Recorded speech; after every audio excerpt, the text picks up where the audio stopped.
Welcome to I dream. సాధారణంగా సామాన్య కుటుంబంలో పుట్టిన వాళ్ళు కానీ, మధ్యతరగతి కుటుంబంలో పుట్టిన వాళ్ళు కానీ సివిల్స్ రాయాలి, తమ పిల్లలకి సివిల్స్ చదివించాలని చాలామంది తల్లిదండ్రులు అనుకుంటుంటారు. సివిల్స్ అనగానే కాన్వెంట్ చదువులో చదువుకోవాలి, లేదా బాగా డబ్బునింట్లో పుట్టాలి, లేదా ఢిల్లీ వెళ్ళి కోచింగ్ తీసుకుంటేనే సివిల్స్ సాధించవచ్చు అని చాలామందికి అపోహలు ఉన్నాయి. కానీ ఇటీవల మన రాష్ట్రంలో, తెలుగు రాష్ట్రాలు తీసుకుంటే చాలామంది యువతీ యువకులు కష్టపడి, అంటే ప్రభుత్వ స్కూల్లో చదివిన తర్వాత కష్టపడి వాళ్ళే చాలామంది ర్యాంకులు సాధించారు. దాదాపు నాకు తెలిసి 20-30 మంది 2023 బ్యాచ్లో వచ్చారు. అయితే సివిల్ సాధించాలంటే ప్రతి వ్యక్తికి ఒక పట్టుదల, వాటితో పాటు వాళ్ళ కమిట్మెంట్ ఉంటేనే అవుతుంది. కానీ అటువంటి వాళ్ళకి కాకుండా కొంతమంది మాకు ఎవరు సలహాలు ఇవ్వట్లేదు అని భావించే వాళ్ళకి ఇప్పుడు చాలామంది అకాడమీలు పెడుతున్నారు. అకాడమీ అనగానే కొంతమంది కార్పొరేట్ స్కూల్స్ చిన్నప్పటి నుంచే 6th క్లాస్ నుంచే IAS academy, IAS foundations course అంటూ రకరకాల ప్రకటనలు చేస్తూ ముందుకు తీసుకెళ్తారు. కానీ అక్కడికి వెళ్ళిన తర్వాత అసలు బేసిక్ సబ్జెక్ట్ లేకుండానే వాళ్ళకి ఐఏఎస్ అనేది లేదా సివిల్స్ గురించి చెప్తే వాళ్ళకి బుర్రకు ఎక్కకుండా చాలామంది ఫెయిల్స్ అయిపోతుంటారు. ప్రకటనలు చూసి మోసపోయి వెళ్తున్న వారు చాలామంది పిల్లలు చాలా కష్టాలు పడుతూ ఆ ట్రస్ట్ తట్టుకోలేక కొంతమంది ఆత్మహత్యలు చేసుకుంటుంటారు. అటువంటి కల్చర్ నుంచి బయటకు తీసుకురావాలని కొంతమంది ప్రొఫెషనల్గా అకాడమీలు పెడుతూ ఎవరైతే సివిల్స్ రాయాలి, ఆ గోల్ రీచ్ అవ్వాలనుకుంటున్నారో వాళ్ళందరికీ మంచి కోచింగ్ ఇస్తూ, కమర్షియల్గా కాకుండా కోచింగ్ ఇస్తూ వాళ్ళకి దేశ సర్వీస్ కోసం, దేశానికి సేవ చేయడం కోసం పంపిస్తున్నారు. అటువంటి అకాడమీలో ది బెస్ట్ అకాడమీ ఇప్పుడు మనకి మంచి అకాడమీ వస్తుంది. అకాడమీ పేరు మీకు తర్వాత రివీల్ చేస్తా. కానీ అకాడమీ ఉన్న దానికి CEO, చైర్మన్, ఫౌండర్ మాత్రం కమిట్మెంట్తో పనిచేస్తూ విద్యార్థికి కావాల్సిన లక్షణాలు ఏంటి, సివిల్స్ సాధించాలంటే ఏం చేయాలి, ఆ కమిట్మెంట్ గోల్ రీచ్ అవ్వాలంటే ఎంత పట్టుదల ఉండాలి, ఫిట్నెస్తో పాటు మైండ్ సెట్ ఎలా ఉండాలనే విషయాన్ని ఆయన నేర్పుతున్నారు. ఆయనే ఈ వారం మన గెస్ట్. పేరు మేజర్ SPS ఓబ్రాయ్ గారు. ఆయన అకాడమీ చాలా చక్కగా ఉంది. అకాడమీ పేరు ఆయనతో చెప్పించి ఆ పేరు ఎందుకు పెట్టాల్సి వచ్చిందో ఆయన నోటిదని విద్దాం. ఆయన అడిగి సివిల్స్ సాధించాల్సిన వారు ఎలాంటి కోర్స్ తీసుకోవాలి, అంటే కేవలం సివిల్స్ అంటే అందరి ద్రాక్ష పండ, లేదు ఎవరైనా సాధించవచ్చా అనే విషయాన్ని ఆయన అడిగి తెలుసుకుందాం. సార్ నమస్తే. నమస్తే సార్. నమస్తే సార్. మీరు సాధారణంగా మీరు ఆర్మీ ఆఫీసర్. ఆర్మీ అనగానే డిసిప్లైన్, క్రమశిక్షణ, కమిట్మెంట్ అదంతా ఉంటుంది. ప్లస్ దేశం కోసం ఏదైనా చేయడానికి ముందుండే వాళ్ళు మీరు. పర్టికులర్గా మీ అనకూడదు, మీ సామాజిక వర్గం కూడా, ఆ కమ్యూనిటీ కూడా మిలిటరీ అనగానే ముందు గుర్తుకొచ్చేది మీ కమ్యూనిటీ. వాళ్ళు సరిహద్దులో అర్ధరాత్రి అపరాధం ఉండదు, ఫుడ్ గురించి ఆలోచించరు, అంత కమిట్మెంట్గా పనిచేస్తారు. ఆ డిసిప్లిన్ ఉన్న మీరు ఈ అకాడమీలోకి పెట్టడానికి రీజన్ ఏంటి? ఇక్కడికి వచ్చిన తర్వాత చాలామంది మీరు పెట్టిన ఏరియాలో అంత middle class people, above middle class కనిపిస్తుంటారు. వాళ్ళకి ఏ విధంగా మీరు మెంటర్గా చేస్తుంటారు? అంటే కేవలం ఫైనాన్షియల్ కాకుండా ఫిజికల్గా కానీ మెంటల్గా కానీ వాళ్ళు ఎలాగ మీరు దాన్ని తీసుకొస్తుంటారు? ఈ ప్రశ్నకు సమాధానం చెప్పే ముందు, ఇటీవల కాలంలో కమర్షియల్ అయిపోతున్న ఈ కోచింగ్ సెంటర్లకి, పర్టికులర్గా 6వ క్లాసు నుంచే ఐఏఎస్ ఫౌండేషన్ కోర్సు అని కొన్ని కార్పొరేట్ స్కూల్ ప్రకటనలకి, వాటికి మీరు ఇచ్చే సమాధానం ఏంటి? కొన్ని చూస్తుంటే కమర్షియల్గా తీసుకుంటూ ఒక ఇంటర్వ్యూ చేసుకొని ఆ అబ్బాయిని మా స్టూడెంట్ అంటూ కొంతమంది ఇన్స్టిట్యూషన్లో పెడుతున్నారు. వాళ్ళకి ఇచ్చే మెసేజ్ ఏంటి? ఈ ప్రశ్న సమాధానం చెప్పే ముందు ఓబ్రాయ్ గారి ఫ్యామిలీ బ్యాక్గ్రౌండ్ చెప్పండి. So I was Born and brought up in Hyderabad sir. Actually మా అమ్మవారు Visakhapatnam. My dad was a naval officer sir. So they met in Vizag, they got married. That's how I can talk so fluently in Telugu. Telugu రావడానికి కారణం ఏంటంటే ఇంక మాతృభాష sir. అమ్మతో మాట్లాడే భాష. ఎస్, మాతృభాష కాబట్టి. మీరు ఒక క్వశ్చన్ అడిగారు సార్, ఈ అకాడమీ ఎందుకు వచ్చింది అని చెప్పేసి. నేను శ్రీలేఖ మ్యామ్ కలిసి పెట్టిన academy sir. Srilekha madam is the founder director sir. నేను అకాడమిక్ డైరెక్టర్గా ఉన్నాను, తను ఫౌండర్ డైరెక్టర్గా ఉన్నారు సార్. సార్, అకాడమీ గురించి మీరు రివీల్ చేసే ముందు ఒకసారి మీ ఫ్యామిలీ బ్యాక్గ్రౌండ్, మీరు మేజర్గా మీరు చేసిన సర్వీస్ చెప్పండి. సార్, నేను 2004లో ఆర్మీ జాయిన్ అయ్యాను సార్. CDS ఎగ్జామ్ పాస్ అయ్యి UPSC కండక్ట్ చేస్తుంది సార్. CDS ఎగ్జామ్, ఈ ఎగ్జామ్ పాస్ అయ్యి 2004లో ఆర్మీ జాయిన్ అయ్యి 1 year బేసిక్ మిలిటరీ ట్రైనింగ్ చెన్నైలో చేశాను సార్. చెన్నైలో ట్రైనింగ్ అయిపోయాక ఒక 10 years I served in the army sir. So 10+1 11 years of total నేను ఆర్మీలో సర్వీస్ చేశాను సార్. పనిచేస్తారండి. నేను దాదాపు ప్రతి ఒక్క సరిహద్దుని చూశాను సార్. అంటే చైనా బార్డర్ కానివ్వండి, పాకిస్తాన్ బార్డర్ కానివ్వండి, మ్యాన్మార్ బార్డర్ కానివ్వండి, బంగ్లాదేశ్తో బార్డర్ కానివ్వండి, ప్రతి ఒక్క బార్డర్ నేను సర్వీస్ చేశాను. సార్ ఫస్ట్ పోస్టింగ్ ఎక్కడ మీకు ట్రైనింగ్? ఫస్ట్ జేఎండ్కే. సాధారణంగా ట్రైనింగ్ ఎలా ఉంటుంది సార్? చాలా టఫ్ సార్. జనరలీ యూత్లో ఒక అపోహ ఏంటంటే ఆర్మీ అంటే సూపర్ మ్యాన్ ఉండాలి. అది కాదు సార్. ఆర్మీకి కావాల్సింది ఫిజికల్ స్ట్రెంగ్త్ కాదు sir, mental strength. Never give up attitude కావాలి sir. At the time of joining basic physical test ఉంటుంది సార్. అది చాలా బేసిక్ సార్. అది గనక మీకుంటే, మెంటల్ స్ట్రెంగ్త్ స్ట్రాంగ్ ఉంటే గనక దాని మీద ఫిజికల్ స్ట్రెంగ్త్ బిల్డప్ చేయాలి సార్. సో అదే సిద్ధాంతం పట్టుకొని 1 year బేసిక్ మిలిటరీ ట్రైనింగ్స్లో ఆర్మీలో ఒక స్లోగన్ ఉంది sir. You enter the army as a boy, you exit as a man. ఒక అబ్బాయిని ఒక పురుషుడిలా మారుస్తుంది sir army.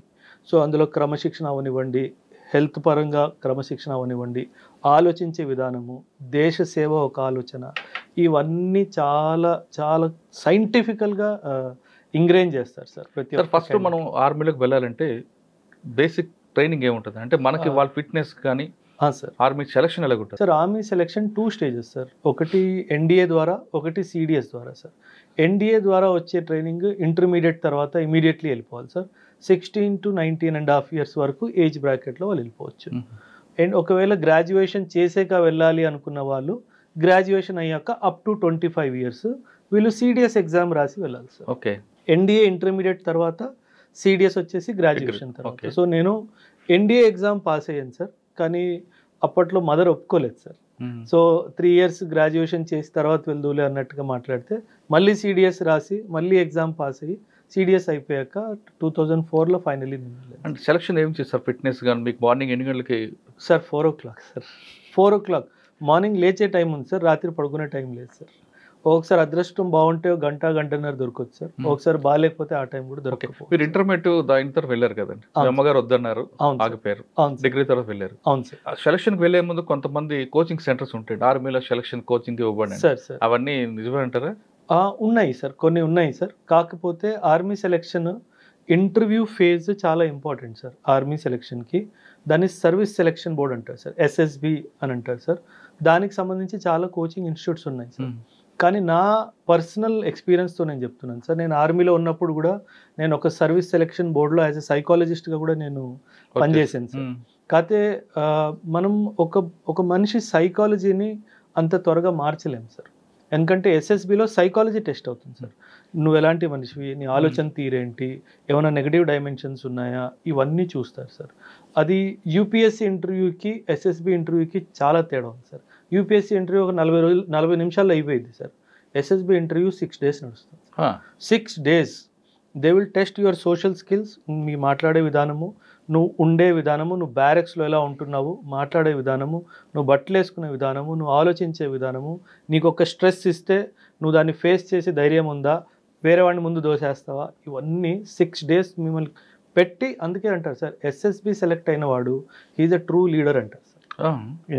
He's a person who will never leave you in the heat of the battle. ఎప్పుడైనా సరే నీ కోసం పోరాడతాడు అన్నట్టుగా అంటారు. అందుకే చాలా పెద్ద ట్యాగ్ సార్. రాహుల్ ద్రావిడ్ కానివ్వండి, అమితాబ్ బచ్చన్ కానివ్వండి, షారూక్ ఖాన్ కానివ్వండి, వీళ్ళు అందరు కూడా ఎస్ఎస్బిలో రిజెక్ట్ అయ్యారు. సో ఆ లెవెల్ ఆఫ్ సెలక్షన్ ప్రాసెస్. ఇప్పుడు ఇంటర్మీడియట్ చదివాను ఒక అబ్బాయి, ఆ అబ్బాయి అందులోకి వెళ్ళాలనుకుంటే సార్ ఎన్డీఏ ఎగ్జామ్ రాయాలి సార్. యూపీఎస్సీ రాయాలంటే ఏం చేయాలి సార్? బేసిక్ ఏం ఉండాలంటే ఇంటర్మీడియట్ సబ్జెక్ట్ చాలా లేదండి.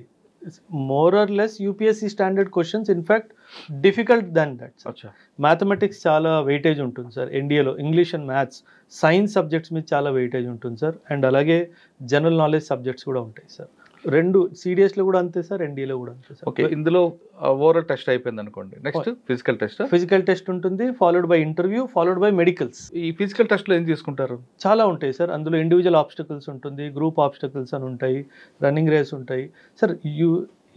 ఆర్మీ ఇండక్షన్ అనేది నువ్వు ఎంత వేగంగా పరిగెట్టగలవు అన్నది కాదు సార్. పోలీస్ టెస్ట్లా ఉండదు సార్, జనరల్లీ అలా అనుకుంటారు, అది కాదు సార్. ఆ టెస్ట్లో కూడా సైకాలజీ టెస్ట్ ఉంటుంది సార్. ఫర్ ఎగ్జాంపుల్ మిమ్మల్ని ఒక పోల్ మీద నిల్చోబెట్టి ఒక 2 feet 3 feet డిస్టెన్స్లో ఒక తాడు ఉంటుంది, మీరు జంప్ చేసి తాడు పట్టుకొని కింద దిగాలి. మీకు మెంటల్ బ్లాక్ ఉందనుకోండి, ఆ 3 feet డిస్టెన్స్ అయినా you will not take that leap. ఆ లీప్ తీసుకోవడానికి మీరు భయపడతారు. కాన్ఫిడెన్స్ వాక్, ఒక 20 feet హైట్ మీద ఒక ½ feet ప్లాంక్ మీద మీరు వాక్ చేసి చూపించాలి. It is called confidence walk. It is not to test your physical capacity sir, it is about mental. Completely mental అంటే for a fraction of second వాడు తెలిసిపోతుంది వీడు భయపడుతున్నాడు అని. సో అక్కడ రిజెక్షన్ అయిపోతుంది. సో అది చాలా సైంటిఫికలీ డిజైన్ సార్. ఇప్పటిది కాదు sir, 18th century model sir. అదే మోడల్ ఇప్పుడు కంటిన్యూ అవుతుంది all across the world sir. It is sir అందులో వెళ్తుంటారు, మార్నింగ్ కంటిన్యూ పరిగెట్టిస్తుంటారు, ఒక ఆఫీసర్ అడిగి లీడ్ చేస్తుంటారు. అంతసేపు 5 kilometers 10 kilometers రన్ చేస్తుంటారు కదా, అంటే అక్కడ స్ట్రెంగ్త్ వాళ్ళ మెంటల్ సార్. బ్యాటిల్ లోడ్ తో 100 kilometers పరిగెట్టిన రోజు కూడా ఉన్నాయి సార్. ఎందుకంటే ఆర్మీలో సేయింగ్ ఉంది sir, after 5 kilometers you don't run by your legs, you run by your mind. Switch off అయిపోయి ఇంకా పరిగెడుతూనే ఉండాలి. సో మాకు చాలా కాంపిటీషన్స్ ఉంటాయి సార్. 40K రేస్ బ్యాక్ ఉంటుంది, 20K రేస్ బ్యాక్స్ ఉంటాయి. బ్యాటిల్ లోడ్తో సహా, not only civil dress or something, మీ మీద బ్యాటిల్ లోడ్ కూడా ఉంది, మీ వెపన్ లోడ్ ఉంది, బ్యాటిల్ లోడ్ ఉంది, అవన్నీ వేసుకొని రావాలి. So it test your limits sir. అక్కడ కూడా మీకు మార్నింగ్ బ్రేక్ఫాస్ట్ కానీ లేదా లంచ్ ఇచ్చినప్పుడు దానికి ఒక టైం పీరియడ్ ఉంటుంది, ఆ టైంలోనే తినాలంటే. Exactly sir. మీకు ఇంట్లో కూర్చొని హ్యాపీగా తిరిగ్గా తిన్నట్టు ఆర్మీలో ఉండదు sir. You will get 4-5 minutes if you're lucky to eat your meal. కానీ చాలా న్యూట్రిషియస్ ఫుడ్ ఉంటుంది సార్. మనం అసలు ఆ లెవెల్కి మనం ఇంట్లో ఎప్పుడు రీచ్ అవ్వలేము సార్. ఏం పెడతారండి మార్నింగ్ బ్రేక్ఫాస్ట్? అంతే sir, all protein diet, protein, carbohydrates. ఎందుకంటే ఆ ఎనర్జీ లెవెల్స్కి వాళ్ళు చేయించే డే టు డే చర్యకి అంతా ఎనర్జీ కావాలి సార్. చాలా ఎక్సలెంట్ ఫుడ్. ఎందుకంటే there are officers who are posted to ensure that every cadet gets the required nutrition for the day. మరి మీరు మిస్ అవ్వడానికి లేదు. మీ కుర్చీ ఉంటుంది, మీ టేబుల్ ఉంటుంది, మీ చైర్ ఉంటుంది, మీ ప్లేట్ ఉంటుంది. మీరు మిస్ అయిపోతే అందులో క్రాస్ అవుతుంది, then you have to give, దానికి పనిష్మెంట్ ఉంది. ఫుడ్ తినకపోవడానికి కూడా పనిష్మెంట్ ఉంది. ఫుడ్ తినకపోవడం వేస్ట్ చేసిన పనిష్మెంట్ అది 100%. అది 100%. So you have to give an explanation why you did not come for a particular meal. దానికి చాలా సివియర్ పనిష్మెంట్. ఒక మార్నింగ్ లేపుతారు, 4 o'clock లేపుతారు సార్. రన్నింగ్ అన్నీ అవుతాయి సార్. బ్రేక్ఫాస్ట్ టైం ఒక 40 minutes ఇస్తారు అనుకోండి. లేదండి, 15 minutes. లేదండి, 4 to 5 minutes. అంతమంది ఎలా తింటారండి? దట్ ఈస్ అంత పెద్ద డైనింగ్ హాల్ ఉంటుంది సార్, 2000 members కూర్చొని తినొచ్చు ఒక్కటే టైంలో అట్ వన్స్. అంతమంది వెయిటర్స్ ఉంటారు మిమ్మల్ని సర్వ్ చేయడానికి. చాలా ఎక్సలెంట్ అరేంజ్మెంట్ సార్. అది బియాండ్ ఇమాజినేషన్. కానీ ఒక్కొక్కసారి weekly once, monthly once bada khana ఉంటుంది. అది bada khana after the training sir. మనం యూనిట్కి వెళ్ళాక డెఫినెట్లీ అది bada khana is a informal gathering with the troops. వాళ్ళకి ఏమైనా కష్టాలు ఉంటే మాట్లాడడానికి. So bada khana is basically troops. ఎందుకంటే నార్మల్గా unit life is very strict sir. So వాళ్ళకి కూడా ఒక ఎంటర్టైన్మెంట్ ఫ్యాక్టర్ ఉండాలి అనే డైమెన్షన్లో బడాఖానా పెడతారు సార్. అది కూడా చాలా బాగుంటుంది sir. Bada khana was my favourite time. ఎందుకంటే వాళ్ళు సార్ ఆఫీసర్ అని మర్చిపోయి వాళ్ళ మనసులో ఉన్న మాట చెప్పుకుంటారు సార్. అది చాలా బాగుంటుంది. ట్రైనింగ్ అయిన తర్వాత ఫస్ట్ పోస్టింగ్ ఎక్కడ ఇస్తారండి? హవల్దార్ ఇస్తారా? డిపెండ్ సార్, మీకు ఏ రెజిమెంట్ అలాట్ అయిందో. ఇప్పుడు యూపీఎస్సీలో అలాగా ఐఏఎస్ వచ్చిందా, ఐపీఎస్ వచ్చిందా, అలాగా మీకు ఇన్ఫెంట్రీ వచ్చిందా, ఆర్టిలరీ వచ్చిందా, దాన్ని బట్టి ఆ ప్రజెంట్ ఆ యూనిట్ ఎక్కడుంది దాన్ని బట్టి కొందరికి ఫీల్డ్ వస్తుంది సార్, కొందరికి పీస్ వస్తుంది సార్. నేను 10 years సర్వీస్ చేశాను సార్. అదృష్టం దురదృష్టం తెలియదు కానీ ఆల్ 10 years ఫీల్డ్లోనే ఉన్నాను సార్. మీ దగ్గరకు వద్దామని మీరు ట్రైనింగ్ అయింది సార్. ఫస్ట్ పోస్టింగ్ ఎక్కడ? ఫస్ట్ పోస్టింగ్ మానస్ బల్ అని చెప్పేసి యూఏవి బేస్ ఉంది సార్. అక్కడ నేను ఉన్నాను సార్. 18 months అక్కడ ఉన్నాను సార్. అక్కడ నుంచి మళ్ళీ రాజస్థాన్. సార్ ఒకసారి మన ఫస్ట్ పోస్టింగ్ వెళ్తే సార్, ఇక్కడ మీరు విశాఖపట్నంలో అంతా స్వెట్టింగ్ ఏరియా. అది మనకి నాది విశాఖపట్నం కాబట్టి మనం నిల్చున్నా కూర్చున్నా సమ్మర్లో అయినా మనకి స్వెట్ వస్తూనే ఉంటుంది. అటువంటి బాడీ మనకు అలవాటు అయిపోయింది. ఈ బాడీని తీసుకొని కంప్లీట్గా మీరు అస్సలు కల్చరల్ షాక్ సార్. ఎందుకంటే అదొకటే కాదు సార్, నేను సియాచిన్లో కూడా సర్వీస్ చేశాను సార్. -69 చూశాను సార్. తట్టుకోగలిగింది మన బాడీ సార్. అంటే దేశ సేవ సార్. ఆ దేవుడే కాపాడతాడు సార్. లిటరల్ గా ఫస్ట్ పోస్టింగ్ మీరు ఎక్కడికి వెళ్ళొచ్చు? లే ఎలాగుందండి అక్కడ? లే is very cold place sir. In fact లే is known to be the highest battle field in the world sir. ఆ హైట్లో ఇంకెక్కడ బ్యాటిల్ ఫీల్డ్ లేదు సార్. సో అక్కడ ఒక ఎయిర్ స్ట్రిప్ ఉంది సార్ మనది, చాలా ఇంపార్టెంట్ ఎయిర్ స్ట్రిప్ స్ట్రాటజికలీ మనకి. ఆ ఎయిర్ స్ట్రిప్ని సేఫ్ గార్డ్ చేసే బాధ్యత మాది సార్. ఫ్రమ్ ది చైనీస్ కానీ ఫ్రమ్ ది పాకిస్తానీస్ కానీ దాన్ని కాపాడే బాధ్యత మాది. ఎందుకంటే నార్దర్న్ కమాండ్ జేఎండ్కేలో హై ఆల్టిట్యూడ్లో ఉన్న యూనిట్స్ అన్నిటికీ ఎక్విప్మెంట్ కానీ, ఆర్మమెంట్ కానీ, ఫుడ్ సప్లైస్ కానీ ఆ ఎయిర్ స్ట్రిప్స్ ద్వారానే వస్తుంది సార్. అంటే base point base point sir. So అక్కడ మీరు వెళ్ళిన తర్వాత మీరు ఎవరు రిపోర్ట్ చేస్తారు అక్కడ? మా unit commanding officer sir. Unit commanding officer ఒక యూనిట్ ఇచ్చేస్తారు సార్. ఆ యూనిట్కి ఈ ఏరియా అంతా రెస్పాన్సిబిలిటీ మీదే అన్నట్టు ఇస్తారు సార్. సో మా యూనిట్ మీకు ఇచ్చిన రెస్పాన్సిబిలిటీ ఎన్ని కిలోమీటర్ ఉందండి? ఒక 29 కిలోమీటర్ స్ట్రెచ్ ఉంటుంది. 29 కిలోమీటర్ మీరు ఒక్కరేనా? నేను ఒక్కడిని కాదు సార్, మొత్తం battalion sir. 1200 to 1400 soldiers sir. 31 officers sir. 31 officers, అందులో నేను ఒక్కడిని. So it is a team effort sir. It is not that we are doing it all alone. ఇలాంటివి మీరు అడుగుతున్నవి counter ఇన్సర్జెన్సీలో, counter terrorist ఆపరేషన్స్లో post responsibilities ఉంటాయి. అవి వేరే, అది వేరే. ఇక్కడ వెళ్ళారు, జాయిన్ అయ్యారు, ఇంటికి వెళ్ళాలి, అమ్మని చూడాలి అనిపించలేదా సార్? చాలా ఉంటుంది సార్. జనరలీ అసలు మనం ఊహించలేము సార్. ఇప్పుడు మనము ఎవరితో మాట్లాడాలన్నా, చూడాలన్నా ఫోన్ తీసుకొని వీడియో కాల్ చేసేస్తాం సార్. అక్కడ ఇవన్నీ లేవు సార్. ఫోన్ లేదు సార్, వీడియో కాల్ లేదు సార్. అంటే ఒక్కొక్కసారి శాటిలైట్ ఫోన్ కూడా పనిచేయదు సార్. అంటే మేము ఇంటి వాళ్ళతో మాట్లాడడానికి 8 నుంచి 10 కిలోమీటర్లు, కొండల్లో 8 నుంచి 10 అంటే ఇంటూ 4 వేసుకోండి సార్. అంటే 30 కిలోమీటర్లు నడిచి ఫోన్ చేసి మళ్ళీ తిరిగి వచ్చిన రోజులు కూడా ఉంది. ఎందుకంటే ఆ వ్యవస్థ లేదు సార్. అప్పట్లో లేదు, ఇప్పట్లో ఎలా ఉందో నాకు తెలియదు సార్. అప్పట్లో అసలు లేదు. మీకు అక్కడ బాగా మెమరబుల్ ఇష్యూ చెప్పండి సార్. బాగా మెమరబుల్ అంటే మీరు అన్నట్టుగా వెదర్ సార్. నేను యాక్చువల్లీ ఏప్రిల్లో నేను జాయిన్ అయ్యాను sir. By the time November, December వచ్చేసరికి ఇంకా నేను తట్టుకోలేకపోతున్నాను సార్. అయితే మా doctor, I was feeling not well, doctor దగ్గరికి వెళ్ళాను సార్. నాకు బీపీ ఏదో ఫ్లక్చువేట్ అవుతున్నట్టు అనిపిస్తుంది అని బీపీ చెక్ చేశాడు. అయితే నేను I don't take alcohol sir, నాకు అలవాటు లేదు సార్, ఎప్పుడు తీసుకోలేదు. సో హీ వాజ్ లైక్, అరే సర్దార్ दारू पी ले थोड़ा ठीक हो जाएगा. मैं सर दारू तो नहीं पीऊँगा, you give me medicine, I will take medicine. He said don't worry, the divine power will protect you. That day sir, ఆ రోజు తర్వాత నేను సియాచిన్లో కూడా వెళ్ళాను, ఏనాడు చలేయలేదు సార్. ఆయన ఎందుకు అన్నాడో ఆ మాట నాకు తెలియదు, కానీ దేవుడే నీకు కాపాడుతాడని చెప్పాడు. ఎందుకంటే ఆ వెదర్లో ఆల్కహాల్ అన్నది it is a medicine sir. It will keep your body warm from inside. అయినా నేను తీసుకునేవాడిని కదా సార్. వైన్ కన్నా దేవుని అంతే. ఓకే, ఎంతకాలం? 18 months ఉన్నారండి ఇక్కడ? 17 months వరకు. నెక్స్ట్ ట్రాన్స్ఫర్ ఎక్కడ ఇచ్చారు? రాజస్థాన్ సార్. కంప్లీట్ గా 53 సార్. మైనస్ నుంచి ప్లస్ 53 సార్. మీరు ఆశ్చర్యపోతారు సార్. మాకు ఆమె ట్యాంక్స్ ఉంటాయి, ఆ ట్యాంక్స్ మీద ఆమ్లెట్ వేసుకోవడం, ఆ ట్యాంక్స్ మీద చికెన్ ఫ్రై చేసుకోవడం. మా ట్యాంక్ స్టవ్ సార్, అంత వేడి. మీరు టచ్ చేస్తే ఇది వెళ్ళిపోతుంది సార్, అంత వేడిగా ఉంటుంది tank. So that was a very different, quite opposite. ఇంకో గమ్మత్ ఉంది సార్. ఇది western most sector of the Indian army. Next posting eastern most సెక్టర్కి వెళ్ళాను. కంప్లీట్ రైన్ ఉంటుంది కంప్లీట్ గా. అంటే నార్త్ నుంచి వెస్ట్కి వెళ్ళాను, వెస్ట్ నుంచి ఈస్ట్కి వెళ్ళాను. మీరు జాగ్రఫీ చదివినట్టయితే బ్రహ్మపుత్ర ఎక్కడైతే యూటర్న్ తీసుకొని ఇండియాలో ఎంటర్ అవుతుందో that is called Lohit valley sir. అక్కడ ఒక పోస్ట్ ఉంది, కిబితూ పోస్ట్ అని చెప్పేసి. ఆ పోస్ట్ కమాండర్గా ఉన్నాను సార్. అంటే అండ్ అక్కడ బోర్డు కూడా ఉంటుంది, this is the eastern most road of India అని చెప్పేసి. అంటే వెస్ట్ నుంచి ఈస్ట్కి వెళ్ళాను, నార్త్ నుంచి వెస్ట్కి వెళ్ళాను. సో అలా ట్రయాంగిల్ ఫామ్ అనమాట. ఈ 3 ప్రాంతాలు పనిచేస్తారు కదా మీరు సార్, ఎక్కడ మీకు బాగా ఎంజాయ్ చేశారు? ఎంజాయ్మెంట్ అంటే ఇక్కడ బాగా పనిచేయాలి ఇంకా. అరుణాచల్ ప్రదేశ్ సార్. అరుణాచల్ ప్రదేశ్లో లోహిత్ వ్యాలీ. అప్పట్లో సార్, నేను ఎర్లీ 2000 విషయం నేను చెప్తున్నాను. మన రోడ్ ఇన్ఫ్రాస్ట్రక్చర్ కానీ అసలు ఏం లేదు సార్, అస్సలు ఏమీ లేదు సార్. అంటే ఒక్క బ్రిడ్జ్ గనక చైనీస్ వాళ్ళు కూల్చేస్తే మేము రిటర్న్ కూడా రావడానికి లేదు. సో ఆ పరిస్థితుల్లో మేము డ్యూటీ చేసాం సార్.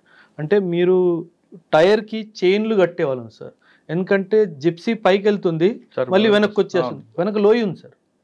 సో టైర్లకి చైన్స్ కట్టిన తర్వాత కూడా జిప్సీలు వెళ్ళిపోయాయి సార్. అందుకే మాకు ఎప్పుడు డోర్ లాక్ రూల్ లేదు సార్.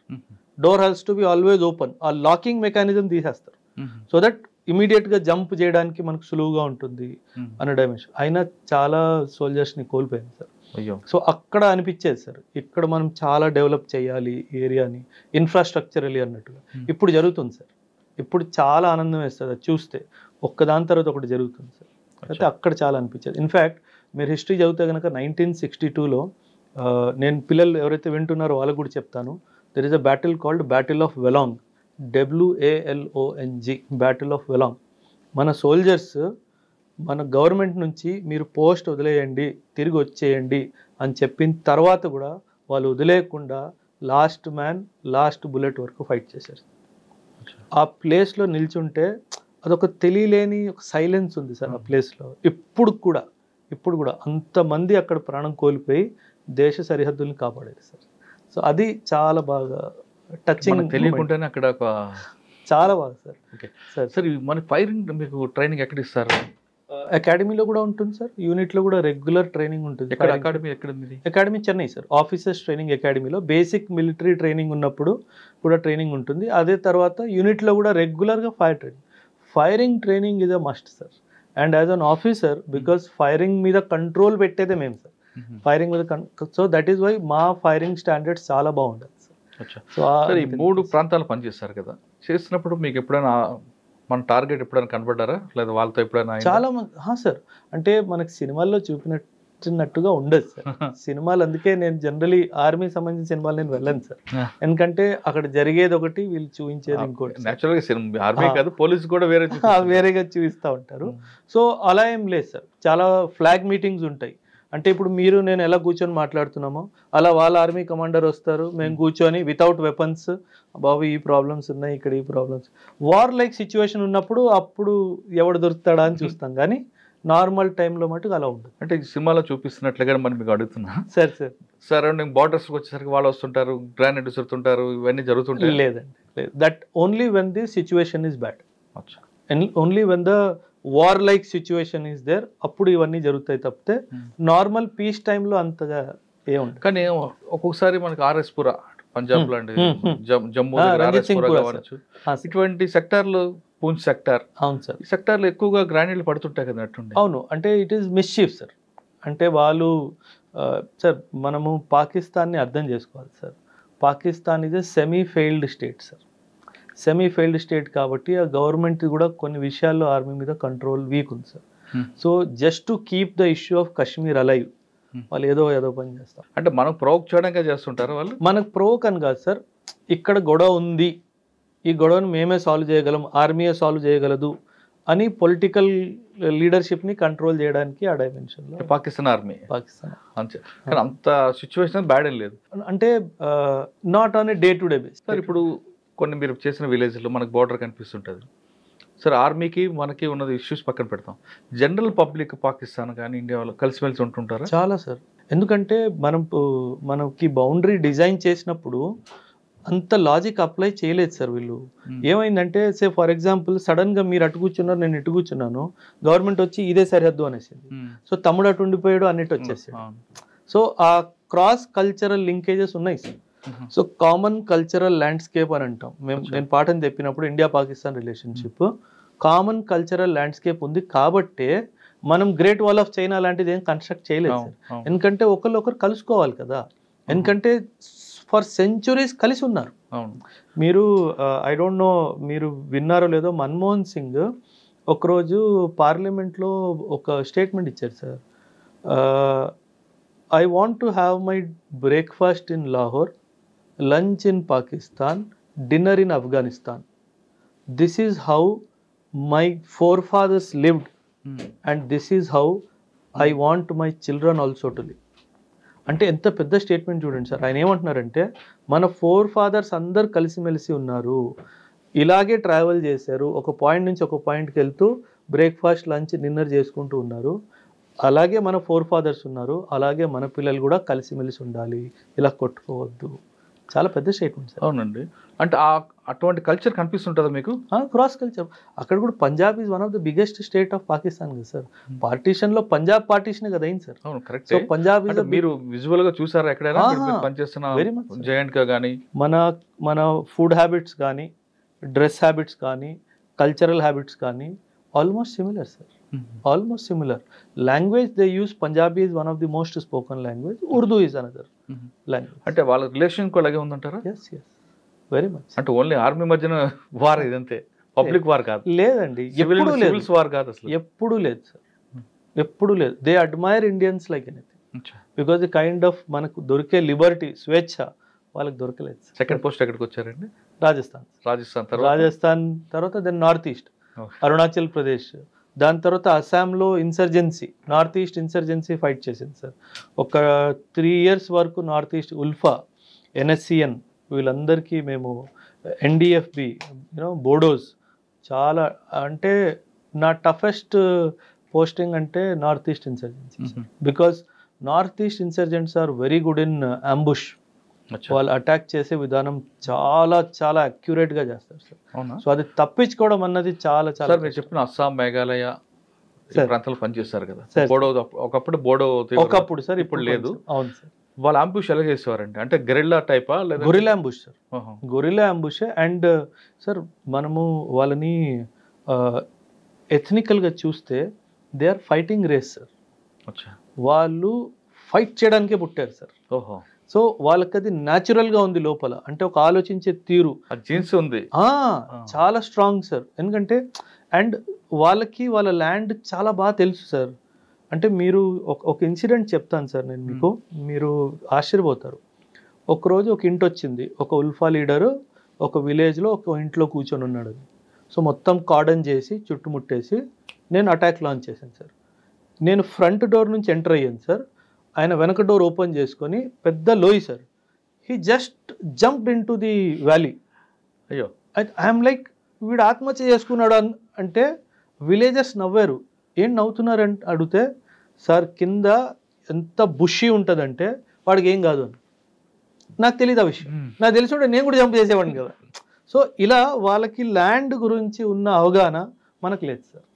సో అందుకే they are very very potential, అంటే క్లినికల్ ప్రెసిషన్ తోటి స్ట్రైక్ చేస్తారు సార్. చాలా అక్యురేట్గా వాళ్ళు అంబుష్ పడతారు సార్. చాలా కష్టం. మీరు ఒక సినిమా వచ్చింది Ajay దేవగన్ది, Hindi cinema sir, tango Charlie అని చెప్పేసి. ఆ సినిమాలో కొంచెం వరకు నిజం ఎలా జరుగుతుందో అలా చూపించారు సార్. చాలా బ్రూటల్ ఉంటుంది. మీకు బాగా టఫెస్ట్ ఫైట్ చెప్పండి. అక్కడ ట్యాంగో చార్లీ చెప్తున్నాను కదా, ఇన్సర్జెన్సీలో ఒకరోజు మా మీద అంబుష్ జరిగింది సార్. టీ గార్డెన్లో కాలువల్లాగా ఉంటాయి సార్. కాలువలో పడుకున్నాను, పైనుంచి బుల్లెట్స్ వెళ్తున్నాయి సార్. తల పైకి తీస్తే పేలిపోతుంది సార్. అంటే 17-18 minutes క్రాస్ ఫైరింగ్ జరిగింది సార్. దేవుడు ఉన్నాడు కాబట్టే బయటకు వచ్చాం. లేకపోతే నేను ఇప్పుడు ఇది రూమ్ అనుకోండి సార్, నా గోడ మీద అన్ని బుల్లెట్ మార్క్స్ ఉండేవి. నా బెడ్ పక్కన AK-47 కాక్ చేసుకొని పడుకునేవాడు. సో చాలా టఫ్ టైమ్స్ చూసాను సార్ ఆర్మీలో. సో ఇవన్నీ గుర్తు చేసుకుంటే గూస్ బంప్స్ వస్తాయి సార్. ఇప్పుడు గూస్ బంప్స్ వస్తాయి, నాకే వస్తున్నాయి. చాలా చాలా ఇట్ వాజ్ వెరీ. నేను అందుకే నా పిల్లలు చెప్తాను సార్ ఇన్స్టిట్యూట్లో కూడా, మీకు అడ్డంకులు వస్తున్నాయి, ఆబ్స్టకల్స్ వస్తున్నాయి అంటే nature wants you to rise above the obstacle. Obstacle రావట్లేదు అంటే మీరు దారి తప్పిపోయారు. మీకు అడ్డంకులు వస్తున్నారంటేనే మీరు కరెక్ట్ దారిలో ఉన్నారు. నేచర్ మిమ్మల్ని ఆ ఆబ్స్టకల్స్ పైకి లేవాలి అన్న విధంతోనే టెస్ట్ చేస్తుంది. మీకు ఇప్పుడు అంబుష్ వేశారు, ఏదైనా ఒక మేజర్ ఇష్యూ చేస్తే మీకు ఇన్విటేషన్ పంపించినట్లు మీరు అక్కడికి వెళ్తారు, రష్ అయిపోతారు, వాళ్ళ అంబుష్ లో మీరు అటువంటి జరుగుతుంటాయా? లేదు డైరెక్ట్ గానే నీకు పలానా దగ్గర ఉన్నావు రండి అంటూ వాళ్ళు? లేదు, అలా ప్రీ మనకి ఇన్ఫర్మేషన్ ఇవ్వరు సార్ వాళ్ళు. ఇంకొకటి సంఘటన చెప్తాను సార్ నేను మీకు. ఒక విలేజ్లో ఒక ఇన్ఫార్మర్ ఉన్నాడు సార్. ఉల్ఫా వాళ్ళకి తెలిసిపోయింది ఆ అబ్బాయి మా ఇన్ఫార్మర్ అని చెప్పేసి. ఎలా చంపారంటే సార్, అంటే చెప్పాలో తెలీదు, వాడిని సగం చంపేసి వదిలేశారు సార్. అంటే పీకి సగం కోసేసి ఆ బ్లడ్ వస్తూ ఉంది. రాత్రి 3:30-4 o'clock అది చేసి ఉంటారు సార్. అండ్ డెఫినెట్గా ఎవరైనా వెళ్ళి చూస్తారు కదా సార్, దాని చుట్టుపక్కల బాంబు పెట్టారు సార్. అంటే సాధారణంగా ఎవరైనా మనం ఆ పరిస్థితులు చూస్తే పరిగెట్టుకుంటూ వెళ్ళి చూస్తాం కదా సార్ ఏంటా అనేసి. పక్క కొండ మీద కూర్చొని మా ట్రూప్స్ వెళ్ళంగానే బటన్ నొక్కాడు సార్, ఇంకో బాంబు వెళ్ళింది సార్, 6 మంది పోయారు సార్. అంత బ్రూటల్గా చేస్తారు sir. So it is not a joke that is happening sir. అందుకే ఆర్మీ కమిట్ అయిపోయింది సార్. నార్త్ ఈస్ట్ ఇన్సర్జెన్సీలో మన ఆర్మీ చాలా ఇదిగా కమిట్ అయిపోయింది.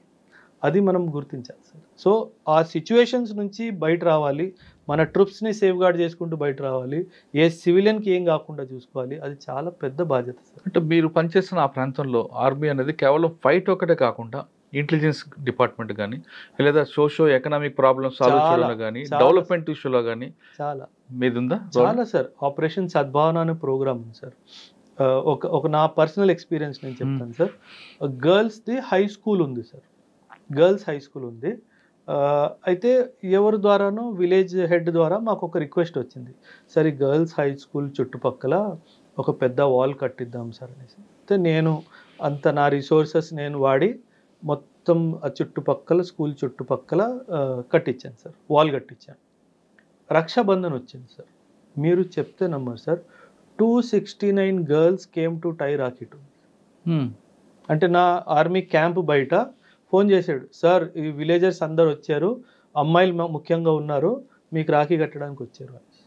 So that is the biggest achievement sir. ఇంక దానికి మించి అచీవ్మెంట్ ఏం కావాలి సార్? 300 మంది మీకు రాఖీ కట్టడానికి మీ తలుపు బయట నిల్చుని ఉన్నారు అంటే we have affected their life positively. Sir మీరు చేస్తున్న టైంలో, పనిచేస్తున్న పీరియడ్లో ఇంటెలిజెన్స్ అనేది మీరు ఎలా డెవలప్ చేస్తారండి? చాలా హ్యూమన్ ఇంటెలిజెన్స్ చాలా స్ట్రాంగ్ సార్.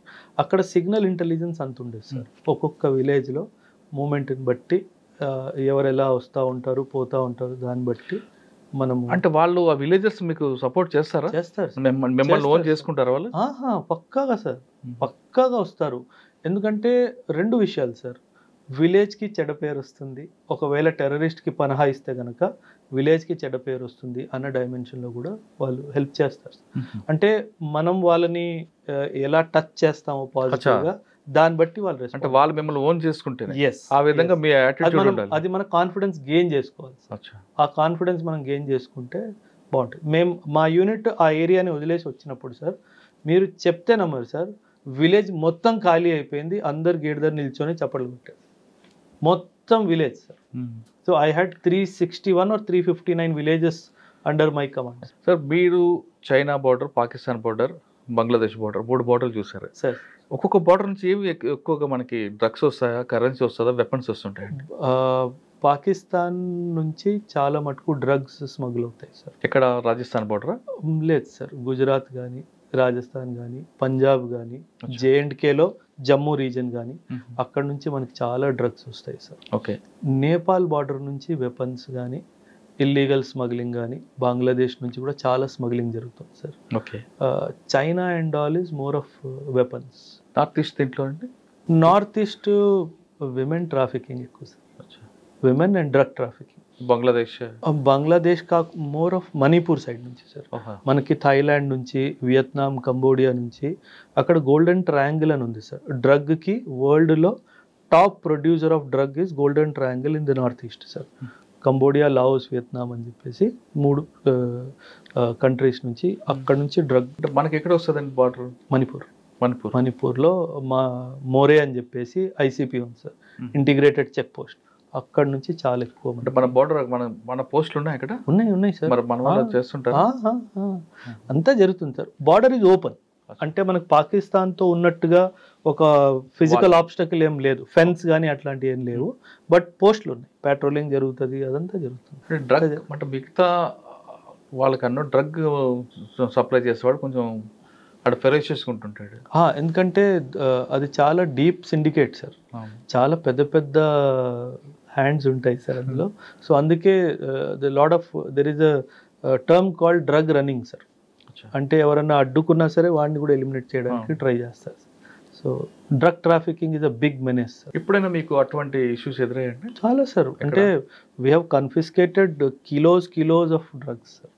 అంటే కాకపోతే పాకిస్తాన్ నుంచి వచ్చేది వేరు, ఇక్కడ నుంచి వచ్చేది వేరు, ఆ డైమెన్షన్ సార్. ఇంకా రాజస్థాన్ ప్లస్ గుజరాత్ అన్ని బార్డర్. నెక్స్ట్ ఎక్కడికి వచ్చారు పెళ్ళి అయిన తర్వాత? దేహ్రాదూన్లో సర్వీస్ చేశాను సార్ ఒక 2 years వరకు. దేహ్రాదూన్లో ఎక్కడ ఉన్నారు? దేహ్రాదూన్ గడి క్యాంట్, పెరీ స్టేట్ అని చెప్పేసి 2 places ఉన్నాయి సార్. అంటే that was basically for training purposes sir.